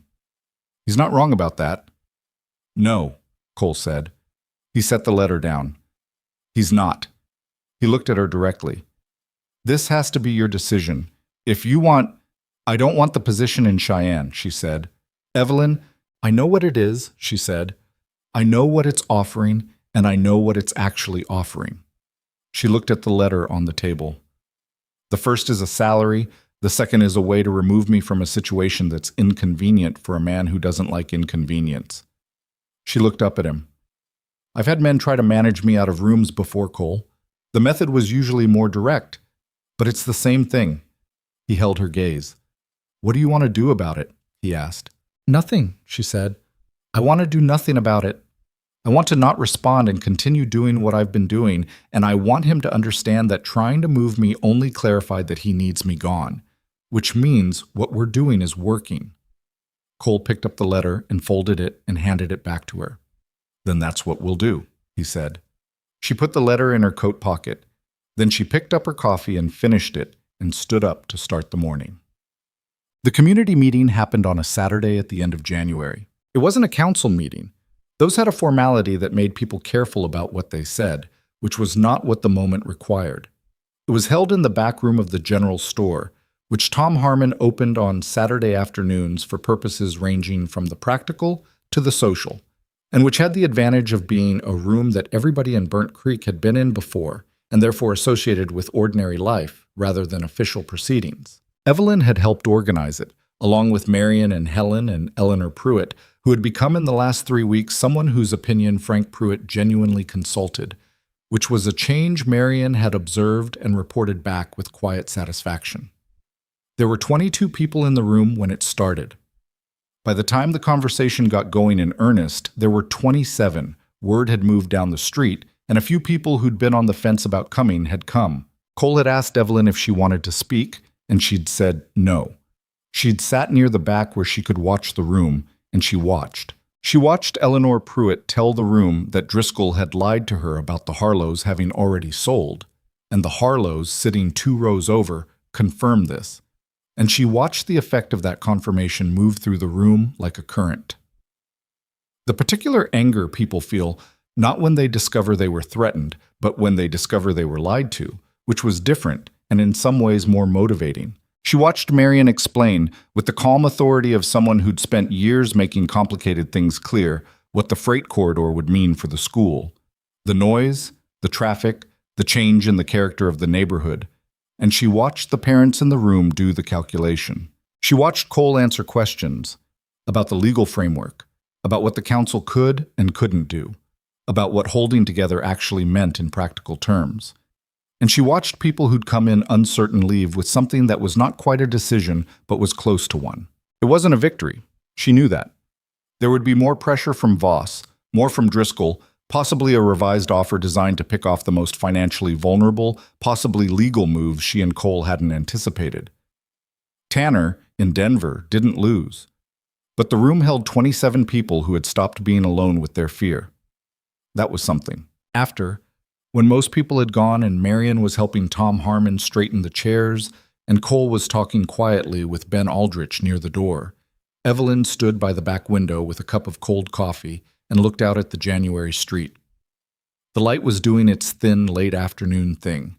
A child was running down the boardwalk on some urgent child's mission. The two saloons at the far end, both Voss's, had their lights on already. "Miss Hartwell," she turned. It was Frank Pruitt, a compact man in his mid-30s with the sun-lined face of someone who worked outdoors and the hands of someone who worked with them constantly. He'd been in the room but hadn't spoken, which was, Eleanor had told her, typical. "Mr. Pruitt, I wanted to—" He stopped, turned his hat in his hands. "Eleanor told me you talked to her about how things were." "We had coffee," Evelyn said. She said more than that. He looked at her with the careful directness of a man who didn't have many words and was making sure the ones he used counted. "She said you listened to her without telling her what to think, that she came home and felt like she knew what she thought, not what you told her to think, what she already thought but hadn't—" He stopped again.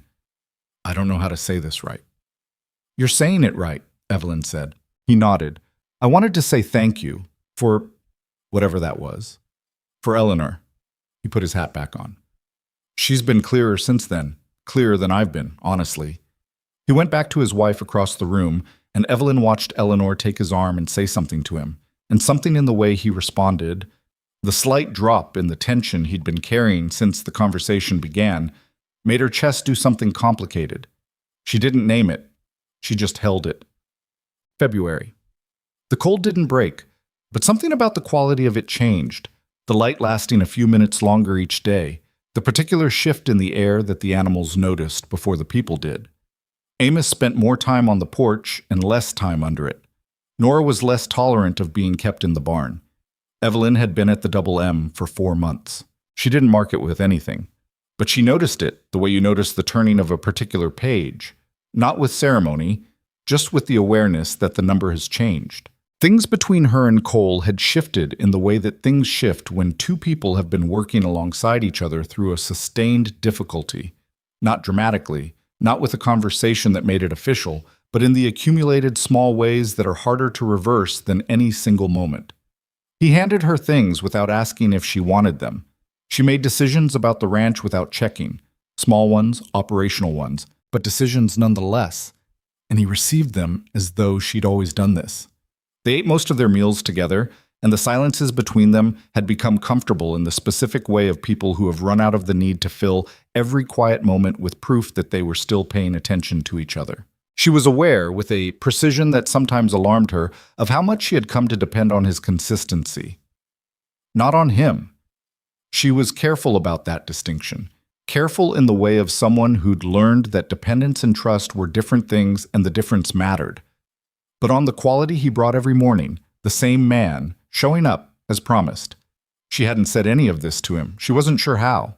The occasion that forced the question arrived on a Wednesday afternoon in the second week of February, when she came in from the barn to find Cole sitting at the kitchen table with a letter in front of him and an expression she hadn't seen before. Something careful and set, like a man who'd been holding something for the right moment and had decided this was it. "Sit down," he said. She sat. He slid the letter across the table. It was from a man named Calloway. Not Bess's family, she realized, a different one, from Laramie, a lawyer's letter, formal and precise in the way of legal documents. She read it twice. It was an inquiry about the double M. A client of Calloway's, unnamed in the letter, was interested in acquiring the ranch, or a significant portion of its operational holdings, at a price Calloway described as reflecting current market value, generously assessed. She looked up at Cole. "Voss," she said. "Almost certainly," he said. "It's not in his name. It's in a holding company's name, but the timing is—" "After the community meeting?" she said. "Yes." She put the letter down. The kitchen was quiet. Outside, the wind had come up the way it did in the afternoons in February, pressing against the north-facing windows. "Is it a serious offer?" she asked. "It's a legal offer," he said, "which is different from serious." He looked at the table. He couldn't move the cord or resistance, so he's trying to remove one of its anchors. "The double M." "Me," Cole said. "And—" he stopped. "And you." She looked at him. "Evelyn." He said her name with a particular quality. Not a summons, not a preamble to anything complicated, just her name, held for a moment. "I'm not going to sell the ranch. That's already decided. That's not what this is about." "Then what is it about?" He put both hands flat on the table. She'd come to recognize this as his way of grounding himself before saying something he'd thought about more than once. "I need to tell you something," he said. "And I want to tell it to you plainly. And I want you to take whatever time you need with it. And I don't want you to give me an answer until you're ready. I mean that. Not as a courtesy. I actually mean it." She looked at him. Her chest was doing the complicated thing again. "I came out here alone at 29 and I built this place and I thought that was enough," he said. "For a long time I thought the work was sufficient, and the rest of it, the rest of what a life is supposed to have, was something I didn't need to spend time on." He looked at his hands. "I was wrong about that. I knew I was wrong about that before I wrote to the agency, but I didn't want to admit it because admitting it felt like—" He stopped. "I don't know, like a weakness." "It's not a weakness," she said. I know that now." He looked at her. "The last 4 months, having you here, not just for the ranch, not for the practical things, though you've done those better than I had any right to expect. But—" his jaw worked for a second. "You've made this place feel like something I built for a reason, like it was supposed to have someone in it, and it finally does." He paused. I know that's not an argument for anything. I'm not making an argument. I'm telling you something true." She didn't say anything. She was listening with her whole self, which was something she didn't do easily. "I want you to stay," he said. "Not as an arrangement, not because the agency matched us, and it's what we came here to consider. Because I want you to stay. Because this is your home if you want it to be. And I want—" He stopped one more time, and in the stopping she could see how much effort the directness was costing him. A man who was precise with words because he didn't have many to spare. "I want to be the kind of man you chose, not the kind of man who was available." The kitchen held all of that. Evelyn looked at him across the table. This man she had been measuring for 4 months, collecting evidence about, weighing against the patterns she'd learned from worse men. She thought about Cincinnati and the millinery shop and the 4 years she'd spent behind a locked door she'd built herself. She thought about Voss and his letter to Cheyenne and what it had felt like to hand it across the table and know, before he answered, what he would say. She thought about Eleanor Pruitt's husband turning his hat in his hands, trying to find words for what his wife had given him. She thought about the ridge above the east pasture, and the afternoon she'd sat there in thin November sunlight and felt, for the first time, the actual quiet presence of a good thing, rather than just the absence of bad ones. "I'm not the same person I was when I arrived," she said. "No," he said. "Neither am I. I didn't come here full of hope. You know that." "I know. I came here because your letters were the first thing in a long time that read like someone telling me the truth, and I was so starved for that I got on a train because of it." She looked at the table. "That's not a love story. That's a woman who was desperate for something honest." "I know that too," he said. "I wasn't asking you to be something you weren't. I know you weren't." She looked up at him. That's the thing, Cole. That's the thing I've been trying to work out for 4 months.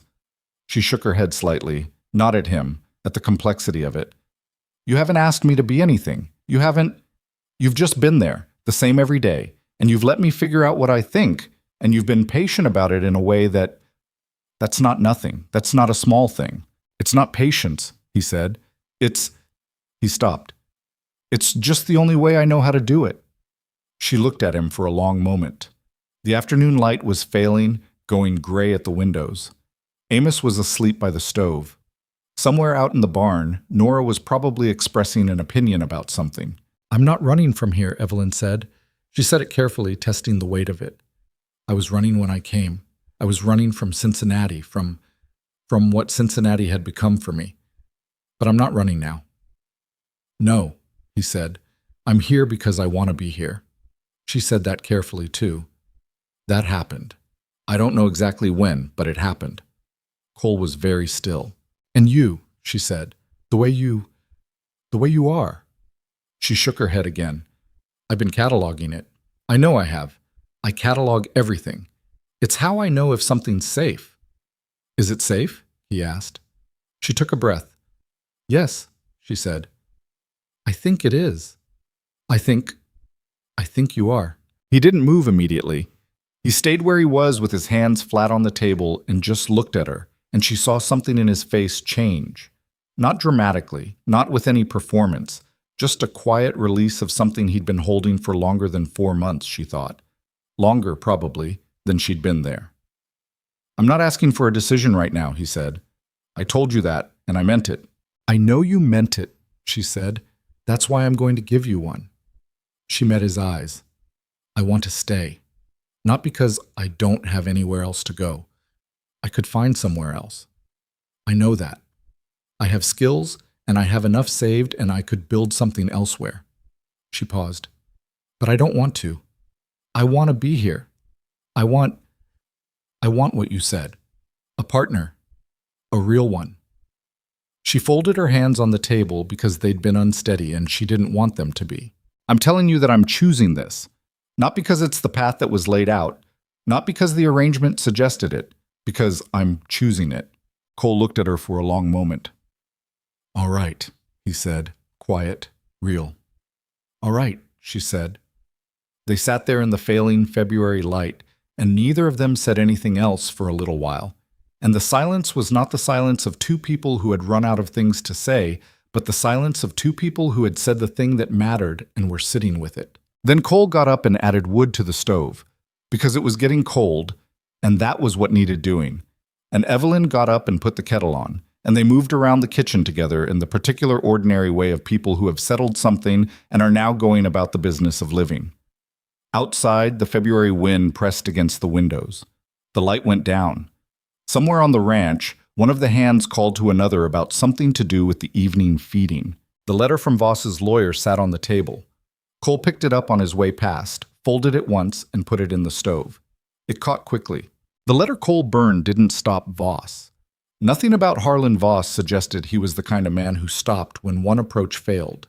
He simply filed the failure as information and began identifying a different angle, which was how he had operated in every town he'd moved through before Burnt Creek and how he intended to operate here. What he hadn't accounted for, and this was, in the end, the thing that undid him, was that the community he was trying to divide had spent February learning how to talk to itself. It happened quietly, and it happened without fanfare, and most of the people involved in it would not have been able to point to the moment it started, because it hadn't started with a moment.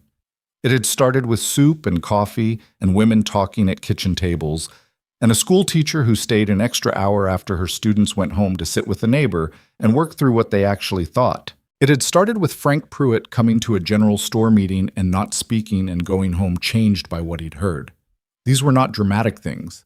They did not make for a story with a clear beginning, but they had a cumulative weight that turned out to matter more than any single dramatic thing Voss tried to counter with. In the first week of March, the Harlow family refused Driscoll's revised offer, which was higher than the first, which told you something about how much Voss needed that parcel, and informed him in writing through a letter that their eldest son drafted with help from Marion Price that they would not be accepting any further offers and requested that Driscoll direct future communications through the town council rather than directly to the family. The Pruitts followed 2 days later with a similar letter. The ranching families who held informal grazing rights to the contested strip organized themselves into a formal agreement, not elaborate, but legally documented, drafted by Ben Aldrich, who had better handwriting than Cole and a clearer head for the procedural details, that made the informal rights a matter of record rather than a matter of habit. That mattered.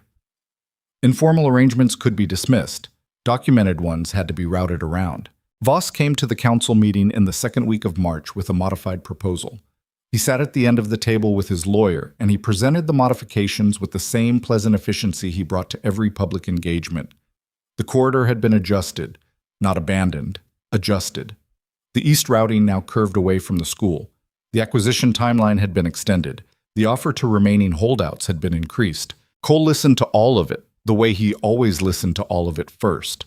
Then he asked, as he had before, the question that mattered. Who controlled the consortium, and what were the contractual obligations the town would be taking on if the council endorsed the freight line proposal? The lawyer said the consortium's membership was a matter of private business arrangement. Cole said the council couldn't endorse a development agreement without knowing who they were agreeing with. Pierce, the council chairman, who had spent the last month being lobbied by Voss's representatives with a persistence that had worn him down to a kind of thin, tired neutrality, said he thought that was a reasonable position. Voss's lawyer said the relevant parties could be disclosed in a private session with council members only. Ben Aldrich said any session with material bearing on a public proposal needed to be a public session. This went back and forth for 20 minutes. Evelyn sat in the third row and watched the room and watched Voss, who was watching everything with the careful stillness of a man calculating whether the arithmetic still worked. She had come to understand something about men like Voss in the months since he'd arrived in her life. They operated on an assumption about other people, that everyone, given sufficient time and sufficient pressure, would find their price and take it, that the holdouts were not people with genuine convictions about their homes and their community, but people who hadn't yet been offered enough. The moral framework wasn't cynicism. Exactly. It was a consistent and internally logical worldview in which value was transactional and holding out was just a negotiating tactic. What that worldview couldn't account for was people who had decided they weren't negotiating, people who had gotten clear in their own kitchens and in their own conversations about what they were saying no to and why. You couldn't make a better offer to someone who'd stopped treating it as an offer. The meeting ended without resolution, which was Voss's failure rather than the council's, because he'd come to get a yes and left with neither yes nor no, and the timeline his Denver investors were working with did not have room for indefinite council deliberation. But Voss came to find Cole 2 days later, not at the ranch this time. He found him at the general store, where Cole had gone for supplies, and found himself in a conversation he hadn't been planning to have in the middle of Tom Harmon's dry goods aisle. Evelyn had gone with him.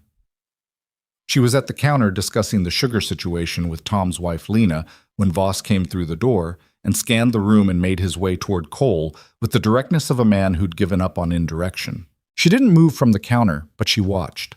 "Mercer," Voss said. "Voss." They faced each other in the dry goods aisle between the flour sacks and the lamp oil, which was not a dignified setting for whatever this was going to be, and both of them seemed to know it, and neither of them seemed to care. "I want to have a direct conversation," Voss said. "We've had direct conversations. I mean, without the council table between us." He looked at Cole with something that was not quite hostility and not quite respect, but sat in the territory between them. "I've been in 8 towns in this territory in the last 12 years. I know how these things go." "So do I," Cole said. "Then you know that what I'm building is coming through here regardless of whether this particular corridor is the one that gets used. The railroad company has committed. Tanner has committed. The question is whether Burnt Creek gets ahead of it or spends the next 5 years watching the development happen on the other side of the county line and wondering why they didn't." "I know that argument," Cole said. "You've made it 3 times. Because it's true." "Parts of it," Cole said. "The part about the freight expansion. Probably true. The part about it having to be your corridor on your timeline with your consortium controlling the terms. That's not a fact about the railroad. That's a fact about your investment." Voss looked at him. Something shifted in his expression. Not quite irritation, something more honest than that. The look of a man who had been outmaneuvered in a way he hadn't seen coming and was deciding how to account for it. "You've organized them well," he said. And it was, Evelyn heard it from the counter, a genuine statement rather than a flattering one. "I didn't organize anyone," Cole said. "They organized themselves. I just made sure they could hear each other." "Your woman did most of that work." "She's not my woman," Cole said. "She's her own." Voss glanced toward Evelyn at the counter. She met his eyes without doing anything in particular with her expression. He looked back at Cole. "What does it take?" Voss said. Not aggressive. Genuinely asking. "What does the town need to see from this proposal to move toward yes?" Cole thought about it. He took it seriously, which was one of the things about him that Evelyn had come to recognize as rare. He didn't dismiss questions that came from people he disagreed with, because the questions still had information in them. "Full disclosure of the consortium," Cole said. "A legally binding community benefit agreement with teeth, not language, actual teeth, enforcement mechanisms, penalties. An independent assessment of the corridor impact rather than one your people commissioned, and the timeline adjusted to allow proper planning rather than pressure." He paused. "If Tanner's investment is what you say it is, none of that should be a problem. Those are the conditions a legitimate development can meet." Voss was quiet for a moment. "That's a different conversation than the one we've been having," he said. "It's the one we should have been having," Cole said. They stood there in Tom Harmon's dry goods aisle for another few seconds, and then Voss did something Evelyn hadn't expected. He nodded. Not agreeably. It wasn't agreement. It was the acknowledgement of a man who'd been shown a position he hadn't fully seen before and was deciding what to do with it. "I'll talk to my people," he said. "Council meets again in 3 weeks, Cole said. Voss put on his hat, which he'd been holding since he came in, and walked out without another word.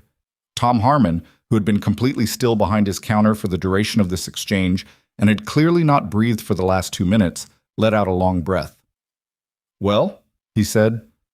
"Yes," Cole said. Evelyn set down the sugar she'd been holding since Voss walked in and paid for it and didn't say anything until they were outside. "Did you mean that?" she said. "About the conditions. Every word. Do you think he'll come back with something that meets them?" Cole looked at the street.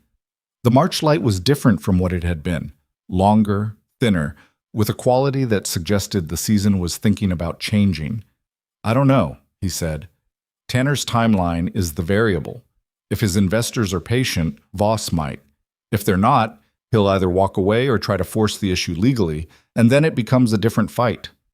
Are you ready for that?" "No," he said. "But I'll be ready enough when it comes." She looked at him. He was squinting slightly against the March light, his hat casting a shadow across his face, looking at the street with that particular quality of attention she'd come to know. Present, patient, not pretending to certainty he didn't have. She put her hand through his arm. It was the first time she'd done it, simply done it, without calculating it, without it being a decision made in advance. He looked down at where her hand was on his arm and then looked at her, and whatever was in his face in that moment she held as private, because it was his to have and not hers to describe. They walked back to the wagon. Spring arrived the way it always arrives in Wyoming. Not gently, not with the romantic mythology that springs get in places with better weather, but in fits. A week of warmth followed by a hard frost followed by rain, and then actual warmth that this time seemed to mean it. The ground thawed in stages, first at the surface and then deeper, and the mud that resulted was the particular mud of High Plains spring, which was capable of swallowing a boot to the ankle and holding it there with genuine conviction. The Double M woke up. That was the only way Evelyn could think of it. The ranch had a winter quality that was turned inward and compressed, and in March it began to expand again. The calving started, which meant the nights did too, and for 2 weeks she and Cole and the hands worked on a rotation that gave no one more than 4 consecutive hours of sleep. She'd thought she understood tired before. She had not understood tired. The first calf she helped deliver herself was born on a Tuesday at 2 a.m. in the far pen, in the rain, in mud that made a sincere attempt to remain attached to her knees for the rest of the week. It was difficult, and then it was fine, and then the calf was standing, which was its own kind of astonishing thing, the sudden wobbling uprightness of a new animal, And she sat back on her heels in the mud and the rain and thought, this is what the place is. Not the views, not the long rides on the ridge, not even the kitchen in the evenings with the wood smoke and the coffee and the particular texture of days that had built themselves into something she recognized as her own life.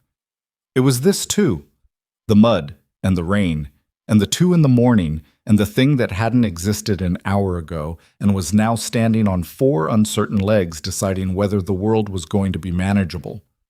Cole found her still crouched there when he came to check. "You all right?" he said. "Yes," she said. "I'm fine. She looked at the calf. "I'm good."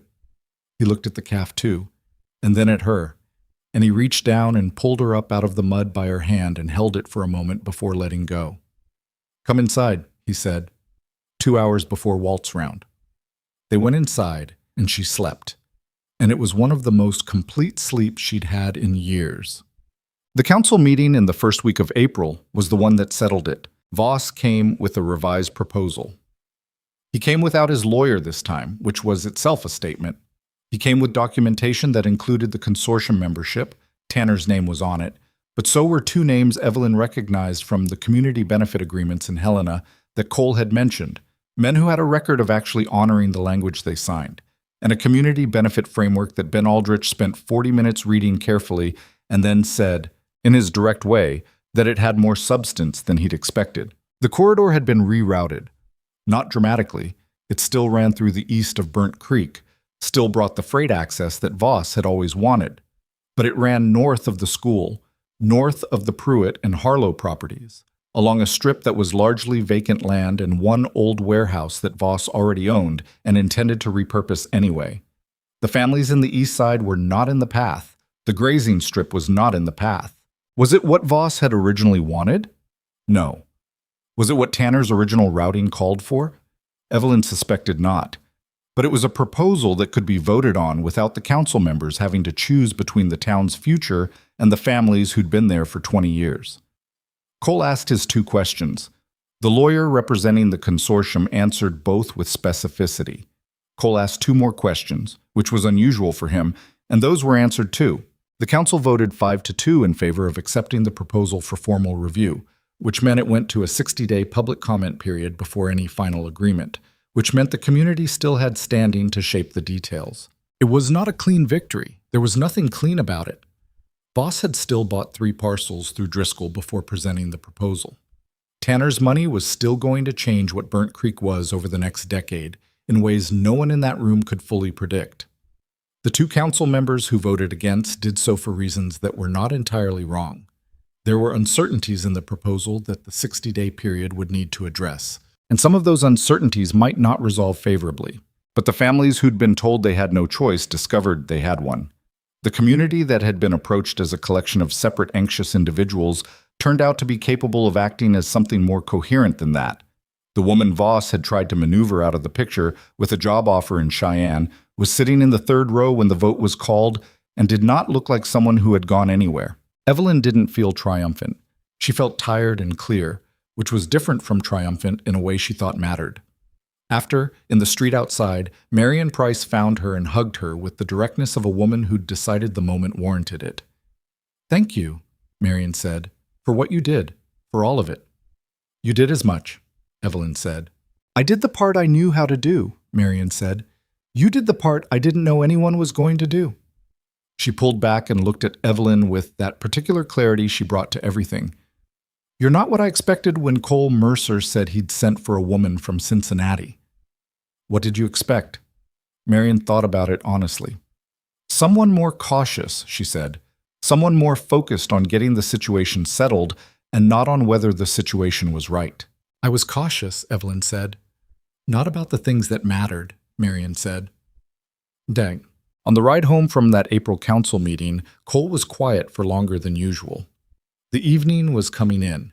Not the dark gray of winter evenings, but the deeper, softer dark of spring, with the first stars visible and the air carrying actual warmth for once, the kind that made you realize how long you'd been cold. Evelyn sat beside him on the wagon seat and let the quiet be what it was. After a while he said, "I want to ask you something." "All right." He held the reins loosely. The horse knew this road as well as anything knew anything. "I asked you in February to stay," he said. "You told me you were choosing to, and I believed you. You should have. I meant it." "I know." He paused. "What I'm asking now is different." He looked at the road ahead. "I'm asking you to marry me. Not because it's the next step in the arrangement. The arrangement's been over for a while, I think. But because I want—" He stopped. The quiet stretched. "I want to build something with you. Something that has your name on it the same as mine. The ranch. The life." He glanced at her. "I want you to be the person I'm doing this with. All of it. For good." She had known it was coming. She had known for weeks, in the way you know things that your mind hasn't quite formalized, but your body already has. In the particular ease with which she'd moved through the house, the particular weight of the silence when he was gone, the particular way February had ended, and she had not for a moment thought about what came next, because next was simply here. "I know who you are," she said. Not immediately, after a moment of her own. "I mean, I actually know. Not from letters, not from hope. I've watched you for 5 months in cold and mud and other people's crises and your own. I've seen how you treat the people who work for you and the people in this town and strangers and animals and me." She looked at her hands. "I know you're not easy. I know you go quiet when you're troubled, and I know you'll carry something for 3 days before telling me about it, and I know you have a limit to your patience with bureaucratic process that you manage, but only just." He made a sound that was mostly breath and might have been a laugh.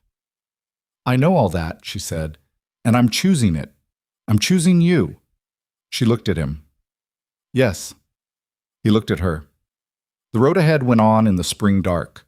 Amos, who had insisted on riding in the wagon bed and was now apparently asleep, shifted and resettled. "That's the most honest yes I've ever heard," Cole said. "I don't have another kind," she said. He reached over and took her hand, and she let him hold it, and they drove the rest of the way home in the kind of silence that isn't empty. The kind that's full of things that don't need to be said because they've already been said, or because they're too large for words and don't need them. They married in May, in the way of practical people who love each other without needing theater, before a justice of the peace in Burnt Creek, with Ben Aldrich and Marion Price as witnesses, and Bess in the second row wearing her best coat and an expression that was satisfied in the particular way of someone who had seen a thing coming from a long way off and was glad to have been right. Evelyn wore a dress she'd made herself, which was gray-blue like the Wyoming winter sky, and Cole wore a clean shirt and his good coat, and looked, Marion told Evelyn afterward, like a man who could not believe his luck, which was not a bad thing for a man to look like on his wedding day. There was no ceremony after. There was a dinner at Helen Calloway's house with more people than the house comfortably held, which was Helen's way of doing things, and Frank Pruitt brought a bottle of something he'd been saving since before the Driscoll letters came, and everyone agreed it was excellent, and Decker said a toast that was mostly about Nora the horse, and was funnier than it had any right to be, and Tom Harmon's wife Lena cried for reasons she described as general, and probably were. Evelyn sat at that table in the warm, overcrowded noise of Helen Calloway's house, and looked at the faces around her. These people she'd known for 5 months, which wasn't long in years, but was long in the currency of shared difficulty and ordinary days. And she thought about what fear had cost her before she came here. Not the big fear, the dramatic fear, the fear of specific men in specific moments. That was the part she'd always known about. She'd understood that fear. It had made sense to her, had been proportional to the things that had caused it. The fear she hadn't understood until she lost it was the smaller one, the one that had lived in the gap between her and every room she'd walked into, the one that made her check exits and count distances and keep a careful inventory of every person's face for the earliest signs of the shift, the one that had made her build the locked door and live behind it for 4 years, telling herself she was being careful when she was mostly just being alone. She had not known how much that fear had cost until she could see what was on the other side of it. Not perfection, not ease. The Double M still had a leaky roof section. The south fence still needed restringing. Voss's freight corridor was going to change Burnt Creek over the next decade in ways she could not predict. Cole still went quiet when he was troubled. She still woke at 3 in the morning sometimes with the old patterns running, the inventory of exits and distances, and had to breathe through it until it passed. But on the other side of it was this, a table full of people. A man across the table who looked at her the same way when he was worried as when he wasn't, directly, with no shift in it, no calculation. A place she knew in her body. Work that was hard and specific and hers. A community she had helped hold together, imperfectly, and that had held. Marion, sitting beside her, leaned over and said quietly, "You look like someone who just put something down." Evelyn thought about that. "I think I did," she said. "What was it?" She thought about how to say it. "The idea that I had to earn the right to be here," she said finally. "That there was some standard I had to keep meeting, or it would all—" She stopped. "I think I put that down." Marion looked at her with the clear, assessing look she gave to things that mattered. "Good," she said. It was heavy. "It was," Evelyn said. There are things that novels and stories tend to say about courage, and most of them, Evelyn would have told you, miss the point by a degree or two. Courage is not the absence of fear. Most people know that, but even the people who know it tend to imagine courage as a dramatic event, a moment where you face the fear and overcome it, a turning point, a scene. What she had learned was that courage was mostly just showing up. It was getting on a train when you were scared and getting off it in a town you'd never seen and eating supper with a stranger who might be anything. It was getting back on the horse the day after you fell off, not because you weren't scared of falling again, but because the horse needed exercising and you needed to know the land. It was knocking on Eleanor Pruitt's door with a pot of soup because someone needed to, and you were the one who could. It was sitting at a council meeting when a man in a good coat was describing your community as an obstacle to be routed around and not looking away from it. It was waking at 3 in the morning with the old fear running and breathing through it until it passed, and then getting up at 5 and going to the barn. None of that felt like a story in the living of it. It felt like a cold morning and a barn that needed tending. But it added up to something. That was the thing she hadn't understood before she came to Burnt Creek. That the days that didn't feel like anything were the ones that built the thing you eventually lived in. The ranch was different in June than it had been in October. Not because the ranch had changed. It was the same 1,200 acres, the same barn, the same fence that needed mending, and the same pump that complained in cold weather. It was different because she was different in it, and that changed what she could see. She could see the south pasture in the early morning and know, without thinking about it, which section was coming into grass and which needed to wait. She could ride Nora, or the younger horse Walt had put her on in March, a 4-year-old bay named Silas with opinions about everything, and know where she was on the land without having to orient herself. She could sit at the kitchen table in the evenings and feel the specific texture of that room, which was hers now, as it hadn't been in October, and not feel the need to be anywhere else. Cole came in one evening in late June from a long day of fence work and found her at the table with the ranch account spread out in front of her. Not because anyone had asked her to look at them, but because she'd started keeping them in February when she realized his record-keeping system was functional but not efficient, and had been quietly reorganizing them ever since. He looked at the papers. He looked at her. "You've been doing this for months," he said. "Since February," she said. "I should have told you." "I noticed in March," he said. "I didn't say anything because you were doing it better than I was." She looked up at him. He was leaning in the doorway with the particular quality of tiredness that the end of a full day gave him. Physical, honest, not the depleted tiredness of a man who'd spent the day fighting himself, but the clean tiredness of work done. "You could have said something," she said. "I could have," he agreed, "but I figured if you wanted to tell me, you would, and until then I'd just be glad someone was doing it right." She thought about that, the patience of it, the complete lack of need to take credit for what was already working. She had stopped being surprised by it and had started simply recognizing it as the texture of how he moved through things. "We need to fix the south fence before winter," she said. "The northeast section is sound, but there's a 1/4-mile stretch by the creek that's been on your list since October." "I know." "Walt thinks we can do it in a week if we start in August." "Walt's right." He came to the table and looked at the papers and picked up the account book and looked at what she'd done with it. The reorganized ledger, the maintenance log she'd started keeping beside it, the projected winter feed costs. He was quiet for a moment. "Evelyn, What? This is this is good work. He set the book down. This is very good. I know numbers, she said. I kept accounts for the millinery shop. I know. He pulled out the chair across from her and sat down. I mean, it's good because you did it because it needed doing. Not because I asked. Not because you were proving something. Just because it needed to be done and you could do it. She looked at him across the table. The lamp between them made the room smaller than it was, warmer. That's what partnership is, she said. Yes, he said. It is.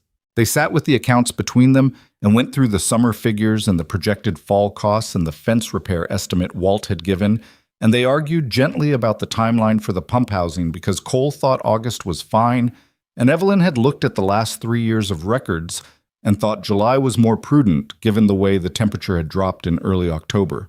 And he looked at the records she pointed to and said she was right, which he did with the directness that she had come to love about him. No hedging, no performance of having known it first.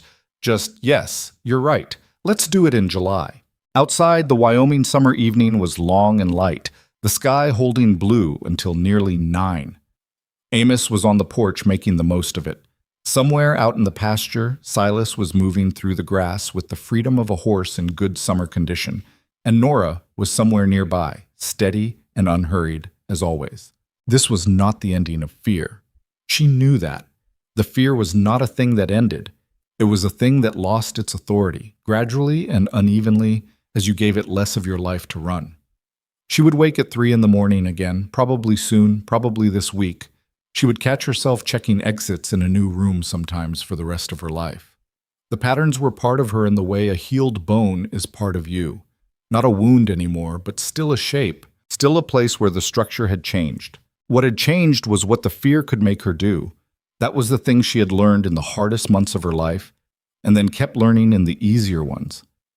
That fear could exist in you without governing you. That you could feel it and still choose. That the choice, made again and again in cold mornings and hard conversations, and the ordinary days that felt like nothing, became eventually the person you were. She had chosen this ranch. She had chosen this man. She had chosen, over and over, not to let the locked door be the last word on what she was capable of. She was not finished being afraid, but she was finished being only that. Cole reached across the table and moved the lamp slightly so the light fell better on the accounts, and said, "The Harlows sent a letter. They want to talk about the grazing strip agreement before the corridor construction starts. When do they want to meet? Saturday. We can do Saturday." She pulled the maintenance log toward her. "After the morning feeding." "After the morning feeding," he agreed. They went back to work. The evening light held as long as it could, and then it went, and they lit a second lamp, and the accounts got finished, and outside the Wyoming summer dark came down over the double M with the particular completeness of a sky that has too many stars to count and does not concern itself with being counted. The woman who had memorized exits was still in there somewhere, careful and watchful, and not entirely at ease in rooms she didn't know. But she was also here, at this table, in this light, in this life she had walked into, scared and chosen to stay in, and stayed in, and stayed in, until staying was no longer a choice she was making. It was simply what she was doing. There was no perfect ending to that. There was only the next morning, which would be cold and require feeding, and the fence in July, and the Harlows on Saturday, and Cole across the table going through the figures with the careful attention of a man who built things that lasted, and Evelyn Hartwell, Evelyn Mercer. Now, though she used both and would for a long time, because she had not come this far to lose the name she'd carried through the hard years, with her hands on the ledger and her feet on the floor of the house she lived in, knowing exactly where she was, not looking for the door. Home.